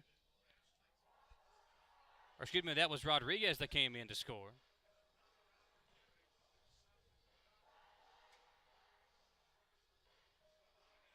That's RBI number 44 for Rosa on the season. Now it's Luis Castro coming to the plate. Ramirez a pitch, inside ball 1. Castro, a .261 average now. He came in with a .273 average on the season. Still 4 home runs, still 17 RBI. But how about a 4-run 11th inning for the Honey Hunters? Legends had opportunity after opportunity. Hawkins in the top of the order in that bottom of the 9th. And then the heart of the order in the bottom of the 10th, unable to deliver. Here's a 1-ball, 1-strike count to Castro. This one's hit hard to left center field. Hawkins backing up. Hawkins will make the catch. And finally, the inning comes to an end, but the damage already done. 4 runs across for Gastonia in the 11th. We go to the bottom half of inning number 11. We'll see if the Legends can answer on this Father's Day edition of some afternoon baseball on the Legends YouTube channel.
We go to the bottom half of the 11th inning.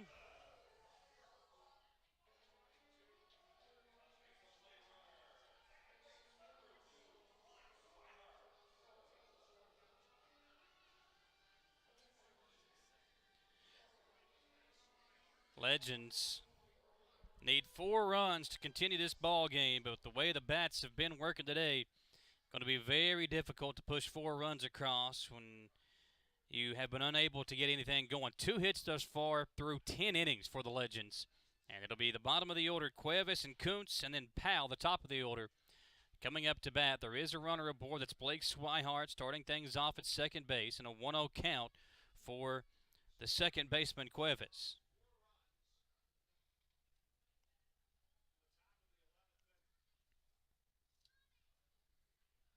One ball, no strikes. Cuevas awaits the pitch, and it's down to the dirt, 2-0. New pitcher into the game is number 34. That's Balaguer. All 6'4", 215 pounds from La Habana, Cuba. The highest level he reached was the Astros single-A team. Swihart in scoring position to start the inning, and the pitch.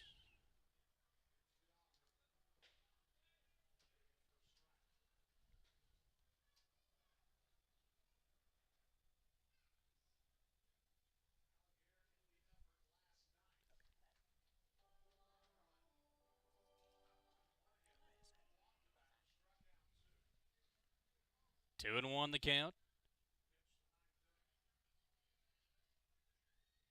Balaguer checks the lead runner, and the pitch. Swung on and missed. Now 2 balls, 2 strikes.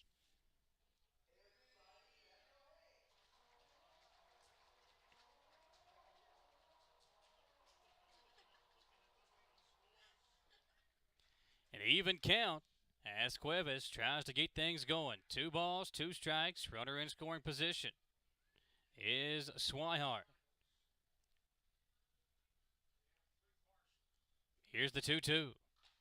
And down looking goes Cuevas for out number 1. 1 down for Kuntz, the center fielder.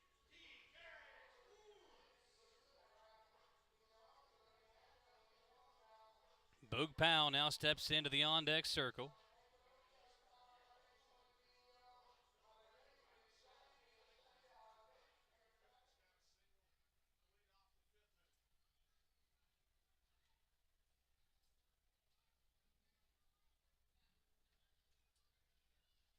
Swihart gets a good lead off of second as Balaguer delivers a pitch. Swung on and missed for strike 1.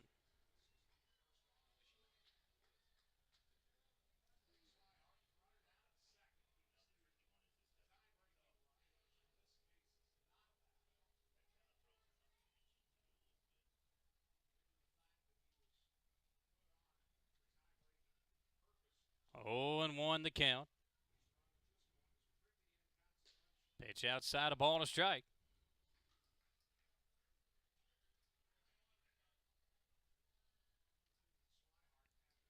One ball, 1 strike to Kuntz, Legend center fielder.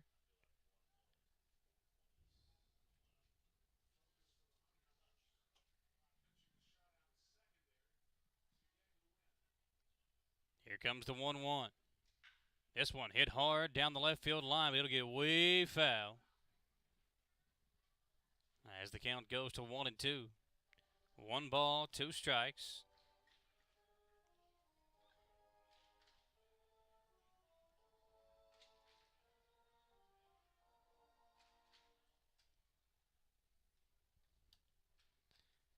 See if Swihart can at least come in to score. See if we can get a run on the board.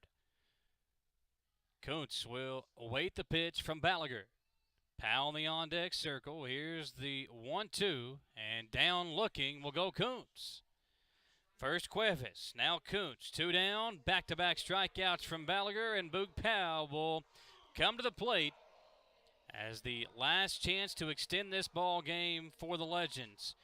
If Boog Powell is retired, it'll be another loss for Lexington. They'll fall even further down in the South Division, And another series loss for Lexington as well.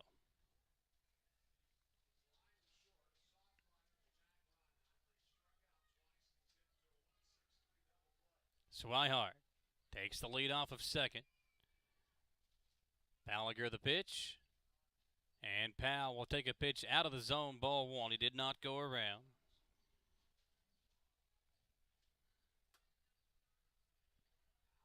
One ball, no strikes. Crowd still hanging in there. Is Lexington not done yet? Phillip Irvin in the on-deck circle.